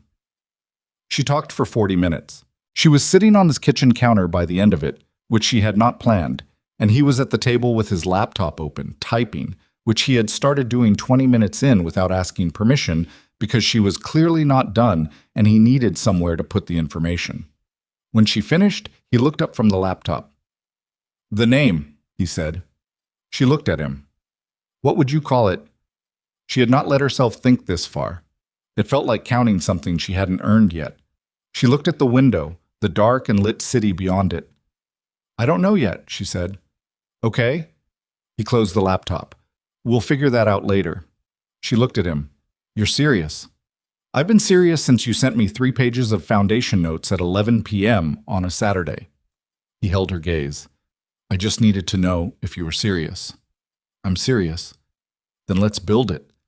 She stayed too late that night, past midnight, sitting at his kitchen table while they mapped the broad structure of something that didn't exist yet, pulling up real estate listings for available commercial space in Brooklyn and Queens, arguing about square footage and program sequencing and whether the workforce training component should be integrated from intake or introduced at a later stage. It was the kind of argument she liked, substantive, neither of them giving ground without reason, both of them ending up somewhere different from where they started. When she finally stood to go, the city outside was quiet in the way it got between 2 and 3 a.m., not silent but lower, breathing differently. He walked her to the corner. He always walked her to the corner, and she had stopped noting it as a detail and started receiving it as simply what happened when she left his house, the way you stop noticing that someone always makes sure you have coffee before they start talking. At the corner of Linden Street, they stopped. She turned to say goodnight and found him closer than usual. Not dramatically, not in a way that announced itself, just slightly closer, the small geographic adjustment of someone who has made a decision. Hannah, he said. She looked at him. He kissed her. It was not cinematic. His aim was slightly off at first, and she moved to correct it, and neither of them said anything about that. And it was brief, and when it was over, they stood in the 2 a.m. quiet of their street, and she could feel her own heartbeat in a way that was inconveniently obvious. Okay, she said. Okay, he agreed. She walked home. She walked home in the dark and went inside and stood in her kitchen and thought about the fact that she had known his name before he said it, had carried a version of him as a target for years, had sat in a hospital cafeteria and called him without quite deciding to, had told him the hardest thing she knew how to say and watched him drive 4 hours reading names on a Sunday instead of looking away. She thought about all of it, and she stayed with all of it, and she did not try to resolve the parts that weren't yet resolvable. She just let it be true. The board meeting happened on a Thursday morning 3 weeks later. Landon presented the Employee Impact Review Framework to 12 people in a room she had heard him describe but never seen. He sent her a text at 8:47 a.m. that said simply, "Going in." She was in the middle of a 6th grade class and she had her phone in her desk drawer and she did not check it until 11:15 between periods when she found 3 messages. Whitfield said what I expected. Sasha backed the framework with data I hadn't even seen yet. She's been building the case for a month. It passed. 7-5. It'll be standard practice on every acquisition going forward. She read the messages standing in the hallway between her classroom and the supply closet, students flowing around her in both directions. She typed back, 7-5 is a win. He wrote, Sasha says it's a mandate. She almost smiled in the hallway. She put her phone back in her pocket and went back to her classroom. That evening, the first concrete conversation about the institution happened with Sasha present at Fernanda's over a spread of documents that covered the table entirely and caused Fernanda to raise an eyebrow when she came to take their order. They had a name for it by 10 p.m. Not because they'd been searching for one, but because Sasha had said something offhand about how every institution named after a donor was an institution that announced its priorities in the wrong direction, that the name should say something about what it was for. And Hannah had said, without thinking, that it should be named for the people it was meant to find, the ones who'd been passed over, written off, looked through. The Brooks Center, Sasha said. Hannah looked up. Your name, Sasha said. Not because of the loan, because you built the concept. She glanced at Landon. And because the people it's meant to serve deserve to know it was built by someone who came from where they come from. Hannah looked at the table. Hannah, Landon said, quietly. We'd need to do the legal structure first, she said. Obviously, Sasha said, and the site selection is going to take time if we want the right location. We have time, Landon said. I want full programmatic autonomy. If this has my name on it, I need to be the one making decisions about how the programs run, not Hannah. Landon's voice was patient. We know. She looked up. Both of them were watching her with the particular expression of people who have already decided something and are waiting for the other person to catch up. Okay, she said. Okay, Sasha said. Okay. She looked at the documents spread across the table. The programmatic sketches, the staffing models, the square footage estimates, the partnership frameworks, all the pieces of something that didn't exist yet but would. Let's build it right. Marcus called on a Wednesday evening, 5 weeks into the program. Hannah was at the center, finishing up when his name appeared on her screen. She answered immediately, the way she always answered his calls, with the specific alertness of someone who had been trained by experience to read tone in the first 3 seconds.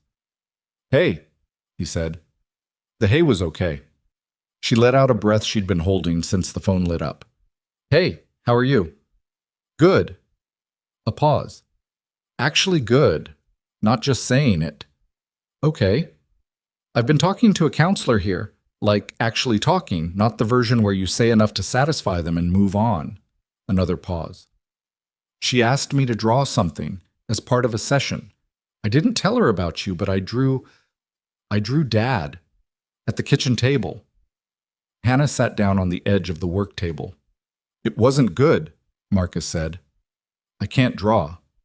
But she said what I drew was that he looked comfortable, that I'd drawn him in a comfortable place. His voice was careful with the things it was carrying. I didn't know I remembered him comfortable. I thought I only remembered the end. She pressed her palm flat against the work table.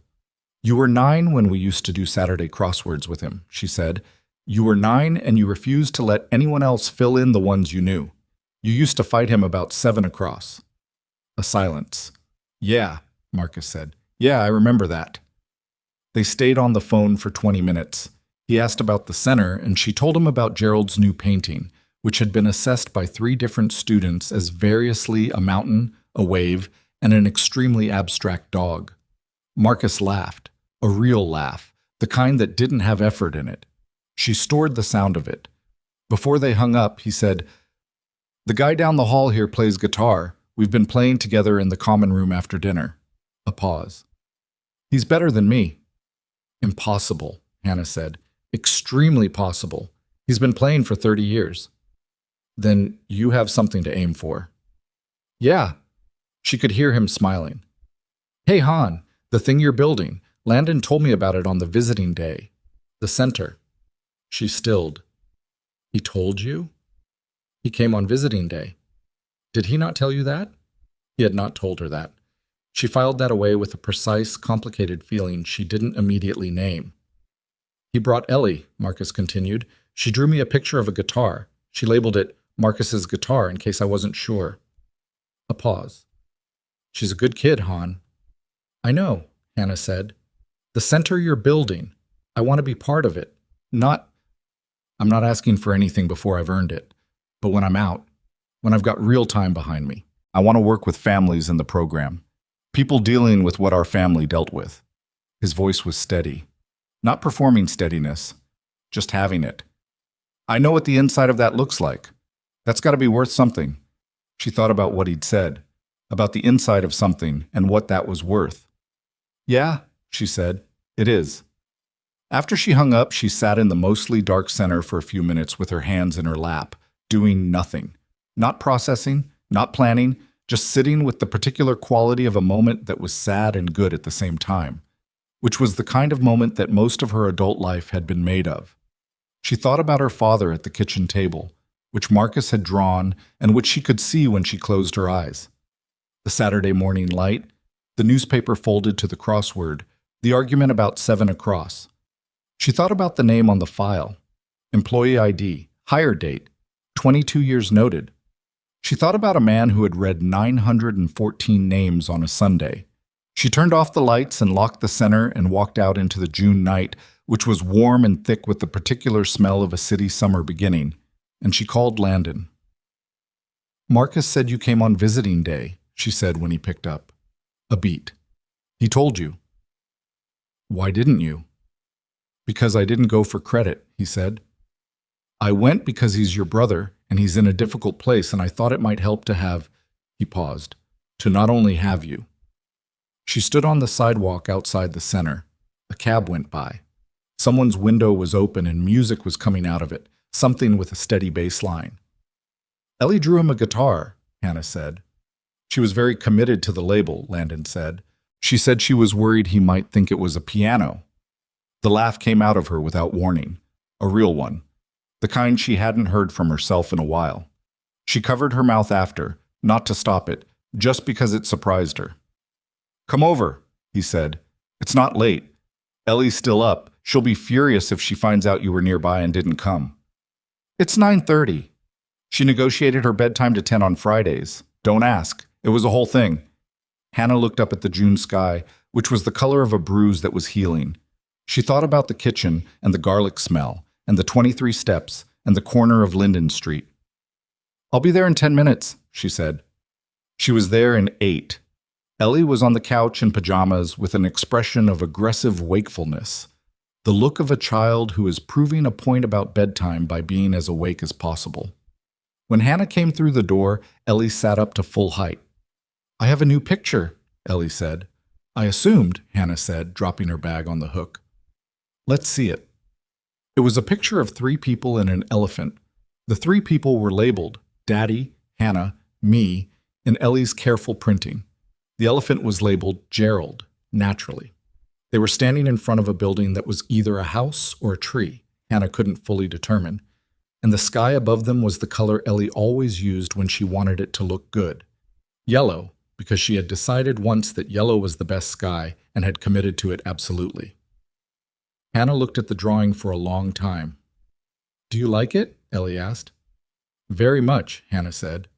She sat down next to Ellie on the couch, the picture on her knee. "Can I keep this one?" Ellie considered. She had a lending policy about her drawings, it turned out, that was structurally similar to Hannah's library policy at the center.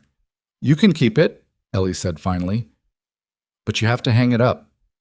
"I will," Hannah said, "where I can see it every day." Ellie accepted this and settled back into the couch cushion, satisfied. Landon appeared in the kitchen doorway with 2 cups of tea, the specific brand without comment, and handed one to Hannah and sat on the other side of his daughter, who was already beginning to lose her aggressive wakefulness despite herself. By 9:57, Ellie was asleep against his arm. He didn't move. Neither did Hannah. They sat there for a while in the quiet apartment with a sleeping 6-year-old between them and 2 cups of tea going warm and a drawing of 3 people and an elephant in a yellow sky world on Hannah's knee. It was not perfect. There were things unresolved. There were things that would remain unresolved, she knew, for a long time. The weight of what had been lost was not going anywhere. Grief didn't have an endpoint. She had understood that for years. Marcus had 37 days in front of him before he came home, and those 37 days were not guaranteed. The foundation and the institution and the board and Whitfield and all the practical, unglamorous work of building something real were still ahead of them, still requiring the labor of actual people with actual flaws and actual limits. None of that had been resolved. But in the apartment on Linden Street, in the June quiet, Landon looked at her over the head of their sleeping 6-year-old, and she looked back. And what was between them was not hope exactly. It was something more durable than hope, something she had not had a name for, coming in, but was starting to recognize. She looked down at the drawing on her knee. 3 people. An elephant. A yellow sky. She thought, this is what choosing looks like. Not the moment you fall into something, but the moment you look clearly at all of it. The damage, and the love, and the history, and the grief, and the impossible complicated weight of other people. And you choose to stay in the room anyway. She stayed in the room. Marcus came home on a Tuesday. Hannah took the day off. A personal day. The first she had taken all year that wasn't a medical appointment or a crisis. And drove to New Jersey in the early morning to pick him up. She got there 20 minutes early and sat in the parking lot with the engine off, watching the building. It was a converted house in the way that some things are converted and you can still see everything they used to be. The residential bones of it, the front porch, the window boxes that someone had planted with something low and resilient. It did not look like the kind of place that changed people. Most of the places that changed people didn't. Marcus came out at 9:03 with his guitar case on his back and a duffel bag that looked heavier than when she'd brought it, because he'd accumulated things. Books, mostly, she found out later, and a journal he'd been keeping since week 3 that he did not show her and she did not ask to see. He looked different. Not dramatically. Not in the way of before and after photographs, which she had always distrusted. He just looked like someone who had been somewhere and come back and was still working out what to do with what they'd brought with them. His shoulders were less caved in. He was still thin but filling back out. He looked, most specifically, like he was inhabiting himself with slightly less apology than before. He put his bag in the trunk and got in the car and looked at her. 62 days, he said. 62 days, she said back. She drove. He put the window down an inch even though it was barely warm enough for it, the way he always did. He had always needed moving air, even as a kid, had always been the one to crack the window on family car trips while their father complained about the draft. She thought about their father. She thought about him in the car on the bridge back over into Brooklyn, and she let herself think about him without the usual effort to redirect, the deliberate pivot away that she had trained herself into over years of managing the grief in increments she could survive. She let herself think about him the way Marcus had described drawing him, comfortable, at the kitchen table, the crossword, 7 across. It hurt the way it always hurt. It was also somehow more bearable than it had been in a long time, and she couldn't fully explain why except that some things became more bearable when you stopped trying to manage them alone. Tell me what you're thinking about, Marcus said. Dad, she said. He nodded. He looked out his window at the city coming up on both sides of the bridge. I think about him differently now, he said. He's not just the end of the story anymore. The counselor helped me see more of the middle. He paused. He was a person, not just our dad, a person who had a thing he was proud of and lost it and couldn't find a way back. He was quiet for a moment. I understand that better now than I wanted to. Understanding it doesn't mean, I know. He looked at her. I know it doesn't mean I'm going to do the same thing. That's actually what I've been working on. The difference between understanding something and being sentenced to repeat it. She glanced at him. And they're different, he said. That's the work. Knowing they're different. A pause. I'm not him. I'm also not nothing like him. I've got to figure out what to do with both of those things. She drove without saying anything because that didn't need a response. That was just true. They stopped for breakfast at a diner in Carroll Gardens that they had gone to exactly once before, years ago, when Marcus was 15 and they had both been pretending not to be stressed about something neither of them could remember now. The diner looked identical. They ordered the same way they always ordered. Hannah overthought it and then got eggs and toast. Marcus got the thing with the most components on the menu without reading it carefully and was always surprised by what arrived. A Belgian waffle appeared in front of him. He looked at it. I didn't know this was going to be a waffle situation. You never read the menu. I'm an optimist. He picked up his fork. So, tell me about the building. The building was a former warehouse space in Bed-Stuy. 4 stories, north-facing windows on the top 2 floors, freight elevator, a loading dock in the back that could be converted to an outdoor program space. Landon had found it through a commercial real estate contact in March, and Hannah had walked through it 3 times before she said yes. The first time alone? the second time with Sasha, the third time with Landon and Ellie, who had run the perimeter of the main ground floor shouting to hear her echo, and then declared it a good building in a tone that suggested her endorsement should carry weight in the process. Hannah told Marcus about the building. She told him about the layout, the ground floor for intake, community space, and the family support programs, the second floor for the arts and education programs, the third floor for workforce training and counseling, the fourth floor for administrative offices, and the mentorship coordination center.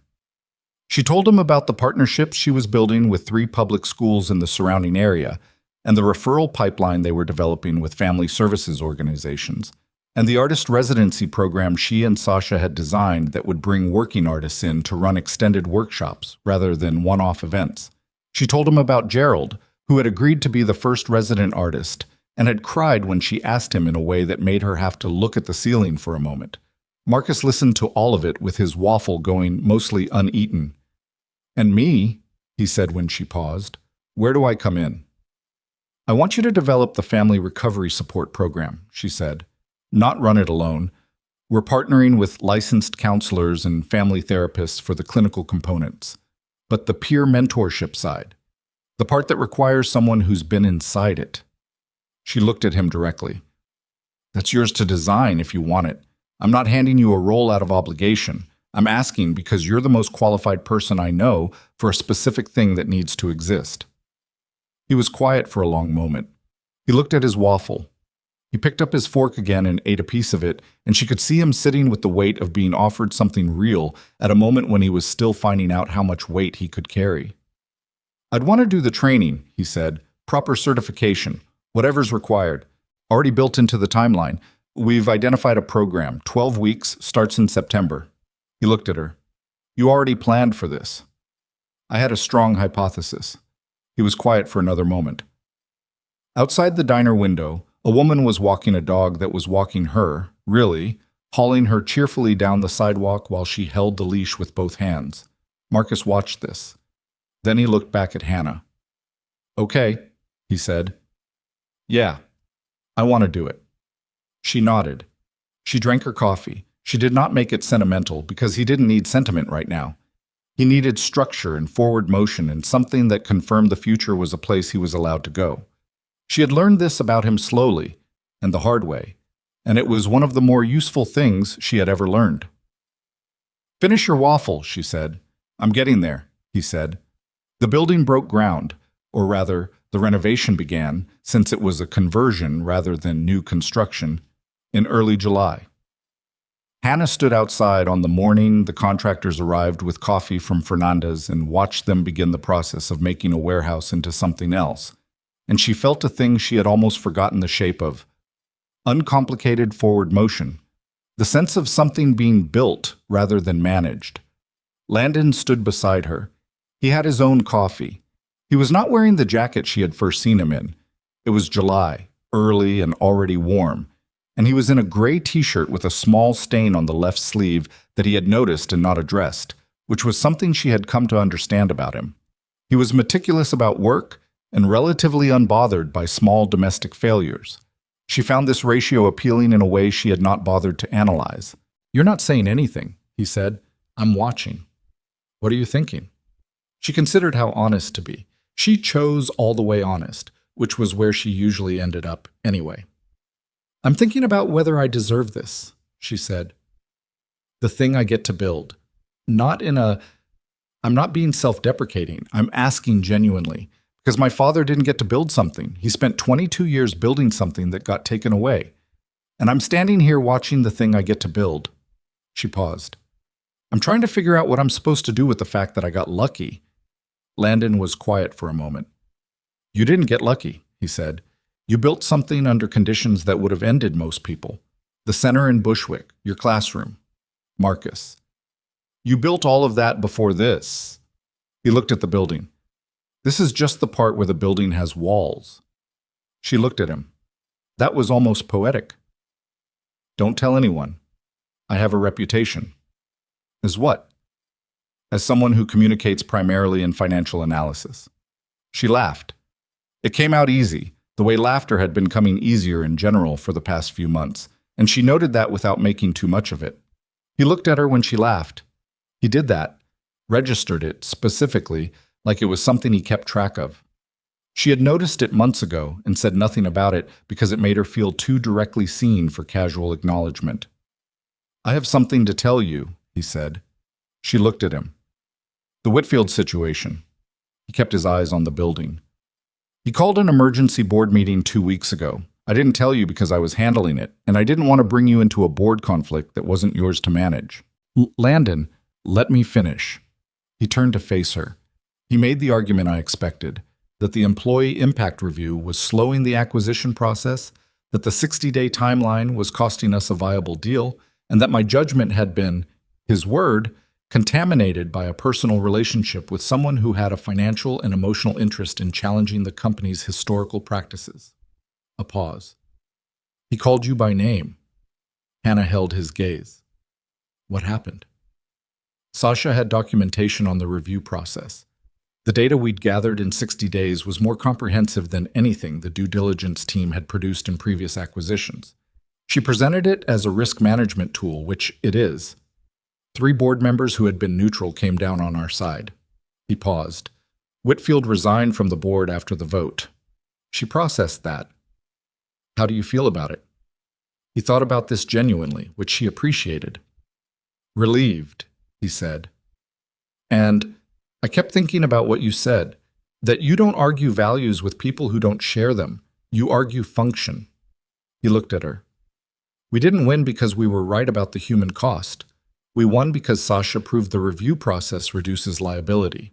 The right thing happened for complicated reasons." "That's how right things usually happen," Hannah said. "Does that bother you?" "Less than it used to." She looked back at the building where the contractors were carrying equipment through the loading dock. "I spent a long time thinking that if you argued clearly enough from the right principles, people would come around. My father believed that. He believed the company would see his value." She paused. "But people act from interest. The trick is making the right thing also the thing in their interest." She looked at him. "You did that. You taught me to. You were willing to learn it. That's different." He was looking at her with the expression she had come to know, the one that was not performing anything, just receiving. She looked back and did not look away. "I want to tell you something," she said. "Okay?" "When I came to that dinner, that first night," she held his gaze, "I had thought about what I would do if I met you. I had been angry for a long time, and anger needs somewhere to go, and for a while you were where it went. I had built a version of you." She paused. "I want you to know that the version I built was wrong, not innocent. What happened to my father's career, what it set in motion, that was real. But the version of you I carried was a shape, not a person, and it was wrong." She paused. "I should have told you earlier that I knew who you were. Every week I didn't tell you. I was carrying something in the space between us. That wasn't fair to either of us." He held her gaze for a moment. "I spent a year after my wife died," he said slowly, "being very certain that I understood what I owed people, what I owed Ellie, what I owed my employees, what I owed the foundation. I had it very organized, very clearly structured." A pause. "And then I walked over to correct a glassware mistake, and you looked at me like you were measuring something, and I could not fit you into any structure I had." He looked at the building. "You made me see what I hadn't been seeing.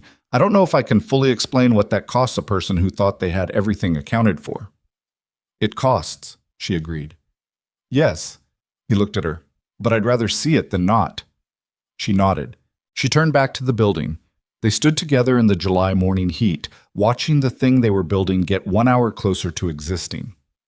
The Brooks Creative Learning Center opened its doors on a Saturday in early November. Hannah had not wanted a ceremony. Landon had suggested a soft opening, just the program's beginning, the doors open, people arriving because they had heard about it and needed what was inside. No ribbon, no speeches. Sasha had compromised them into a brief gathering on the Friday evening before, just staff and partners, and a handful of the community organizations they were working with, which was as public as Hannah was willing to go before the thing was real. The Friday gathering was held in the main ground floor space, which smelled of fresh paint and the specific clean smell of new wood floors and the coffee someone had brought from a place down the block. Gerald had been working in the second-floor studio all week and had produced 3 pieces that were hung along the north wall because Sasha said the space needed something on the walls before people arrived, and Gerald said he'd have things ready, and he had been ready by Wednesday. Marcus was there. He had been there every day of the final 2 weeks of construction, learning the building the way he learned things he cared about, thoroughly, with questions, arriving early. He had started his certification training in September and was 2 months in, doing well by his own understated accounting and doing very well by his supervisor's less understated one. He moved through the Friday gathering with the specific ease of someone who knew where everything was and had opinions about how the chairs were arranged. Landon stood with Hannah at the back of the room while the gathering happened around them. People looking at Gerald's paintings, Sasha explaining the referral pipeline to a family services director, Marcus talking to a counselor from one of the partner organizations with the focused body language of someone taking notes in their head. "How do you feel?" Landon asked. "Ask me tomorrow," she said. "When the first person walks in who actually needs it." He nodded. He understood that distinction. The difference between the thing you build and the thing the building becomes when people start using it for what it was made for. Ellie was there too, in a dress she had selected herself based on criteria she had not fully disclosed, but which appeared to involve the color yellow, carrying Gerald the elephant in the crook of her arm. She had been part of the building's life in the way children become part of things their parents care about, through accumulation, through presence, through the slow absorption of something into the texture of ordinary life. She knew the freight elevator made a sound on the 3rd floor. She knew the studio on the 2nd floor got good light in the afternoon. She knew Hannah kept a specific brand of colored pencils in the top drawer of the administrative office desk, and that those pencils were not for taking but were for supervised use. She came to stand beside Hannah at some point in the evening, the elephant under her arm, and looked at the room with an expression of serious assessment. "It's good," Ellie said. "You think so?" "Gerald looks good on the wall." She pointed at the largest painting. "He did the sky right." Hannah looked at the painting, the landscape, the improbable color Ellie meant, the particular combination of things that made it look like light rather than paint. "He always does the sky right," Hannah said. Ellie nodded, satisfied, and went back into the gathering. Landon was watching his daughter move through the room. Hannah watched him watch her, the way she had been doing for months now. These small, private moments of a man and his child that she had been allowed into gradually, not as a guest anymore, as something that didn't have a clean name yet but was solidifying around the edges. "She's going to be something," Hannah said. "I know." He said it without false modesty or excessive pride, just acknowledgement. "I just hope I'm doing enough of the right things to deserve watching it." "You're doing enough." He looked at her. "You don't know that." "I have a professional opinion. I've seen a lot of parents. The ones who are doing it right always think they're not doing enough. It's the ones who never wonder who you have to worry about." She paused. "You're going to be fine." He held her gaze. "Thank you," he said. He meant it beyond the sentence. "Don't thank me," she said. "Just keep showing up." He smiled. Slowly, the real one. 73 steps, he said. "What?" 23 at bedtime, 50 more I've been counting without realizing it. He paused. "Every time you came over. Every time you showed up at the center. Every Tuesday at Fernanda's. Every time you handed me something difficult to look at and waited to see if I would look." He held her gaze. "I've been counting."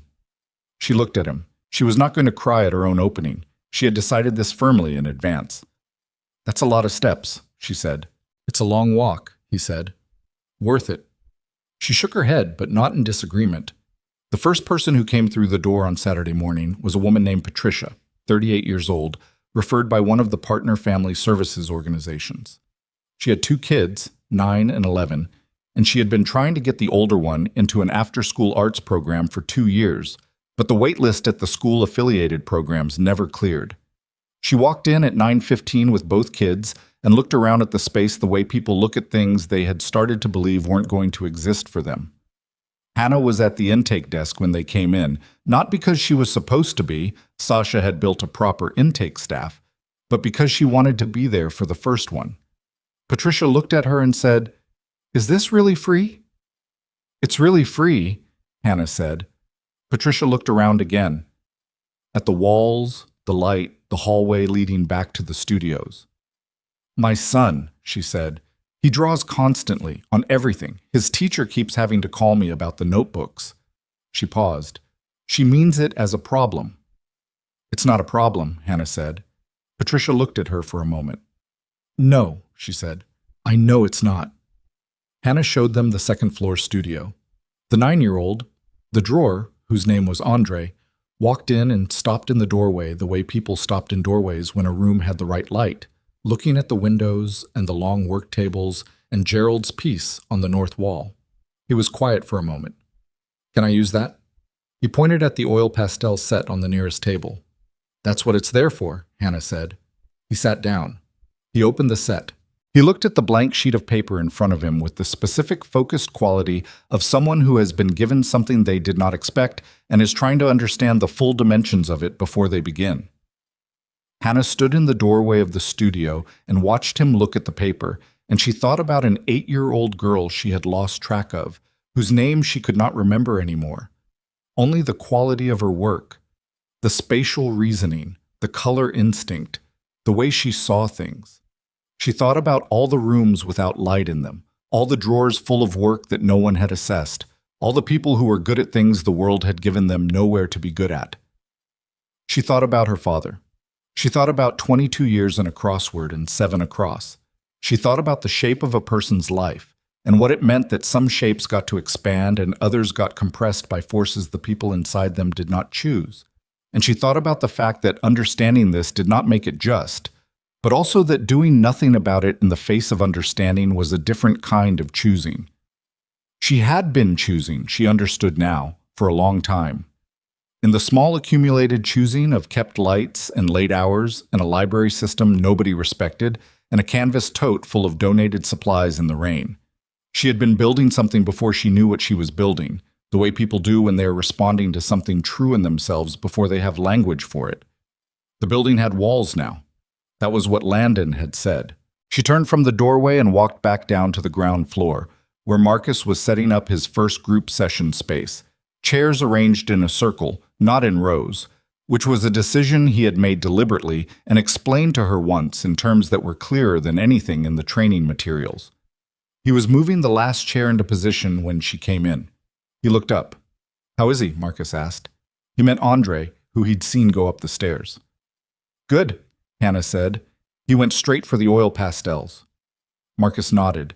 He looked at the circle of chairs. He straightened the last one an unnecessary amount. Then he looked at her. Hey, Han. What? You did a good thing. She looked at the chairs, at the room, at her brother's face, which had color in it again, which had the look of someone arriving somewhere rather than leaving. We did, she said. He accepted the correction. Landon found her later, in the late afternoon when the Saturday's first programs had ended, and the building was doing the quiet thing that buildings do after people leave, settling, resounding, holding the echo of what had been in it. She was in the second-floor studio, putting supplies back in order, and he came up the freight elevator with 2 coffees and Ellie, who had spent the afternoon with the 9-year-old sister in the kids' area downstairs and was now carrying a drawing she had made with the other girl, already explaining its contents to her father in detail. Hannah took her coffee. Ellie climbed onto a stool at the work table and spread her drawing out. It was a picture of a building, which was clearly meant to be this building, with many small figures going in and out of the door. Each figure had a different color, which Ellie explained was because everyone who came in was different, and the building was for everyone, and she wanted to show that. That was your idea? Hannah asked. I had it during lunch, Ellie said. Camille agreed it was good. Camille is the 9-year-old sister, Landon clarified. She's 8, Ellie corrected him, with the precision of someone for whom age distinctions are a matter of principle. Hannah looked at the drawing. Many small figures going in and out of a door, each one different, each one belonging. Can I put this one on the wall? She asked. In the building? Ellie looked at her seriously. Which wall? The hallway downstairs where people come in first. Ellie considered. Okay, she said, but in a frame, not just tape. Deal. Hannah said. Ellie hopped off the stool and went to investigate the charcoal sticks in the supply cabinet. Landon and Hannah stood at the window, looking out at the Bed-Stuy street below. The Saturday afternoon of it, people moving, a kid on a bike, someone's music coming from an open window above the building across the way. One day, he said, don't make speeches. I'm not making a speech, I'm saying, one day, one afternoon, the first one. It was a good one, she said. Yes, he said. It was. She thought about Patricia looking at the intake desk, asking if it was really free. She thought about Andre and the oil pastels and the specific quality of a person receiving something they had stopped expecting. She thought about Marcus and his circle of chairs, and Gerald and his walls, and Sasha with her mechanical pencil and her relentless competence, and Fernanda who had raised an eyebrow on a rainy Tuesday night and never asked a single intrusive question. She thought about her father. She let herself think about him, here in this room, without the effort of managing it. She thought about what he had given her, the steadiness, the patience, the belief that things built slowly and honestly were worth more than things that arrived fast. He had given her that before he lost it himself, and she had carried it without knowing she was carrying it. And now it was in the walls of a building in Bed-Stuy with many-colored figures going in and out of a door. She did not have a clean resolution for his loss. She was not going to get one. That was something she had arrived at slowly. The understanding that some things did not resolve, they just became part of the material you were made of, woven in rather than removed. The grief was still there. It would always be there. But it was not only grief anymore. It was also this room and these walls, and a boy named Andre who had gone straight for the oil pastels, and a brother who set chairs in circles instead of rows. She felt Landon's hand find hers at the window. She turned her palm and held it. From the supply cabinet, Ellie said, "These are the good charcoals, the ones that don't crumble." "I know," Hannah said. "I ordered them specifically." "Smart," Ellie said with the authority of someone whose opinion on art supplies had been cultivated over several months of intensive exposure. Hannah looked at the street below, at the building's shadow falling across the sidewalk in the late November afternoon. Long and reaching, the way shadows went in that season, angled and impermanent, and somehow exactly the right size. She thought, this is what it looks like. Not the ending of something, but the actual texture of a life you've chosen. It isn't smooth. It isn't finished. Marcus had 122 days behind him and a long road still in front of him, and there would be hard days she couldn't predict and couldn't prevent. Landon still woke at 2 in the morning with his mind processing things that refused to wait. She still pushed people away when she was scared and called it something else. Ellie would grow up and have her own grief about her mother, the complicated, specific grief of not remembering someone who shaped you anyway. And Hannah would not always know the right thing to say. None of it was resolved into cleanliness. It was just held by the structure they had built together out of honesty and accountability and the unglamorous labor of choosing each other on the ordinary days, not just the dramatic ones.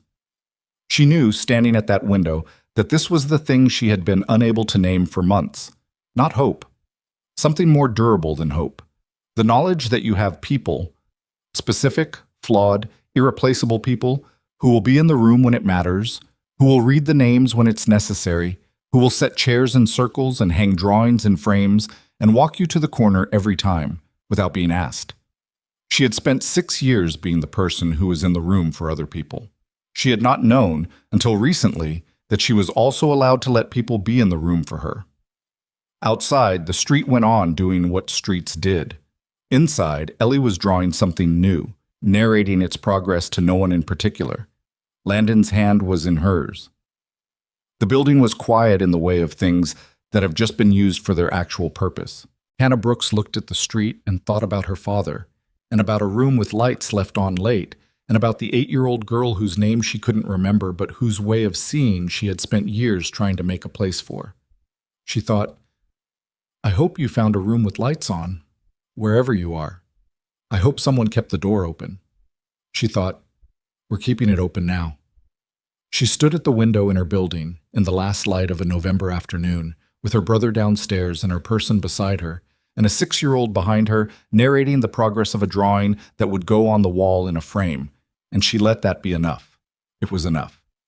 It was more than enough. It was the kind of thing her father would have called on a Saturday morning over a crossword in the kitchen in Queens before everything changed. The whole point. She thought he was right about that. She had always thought he was right about that.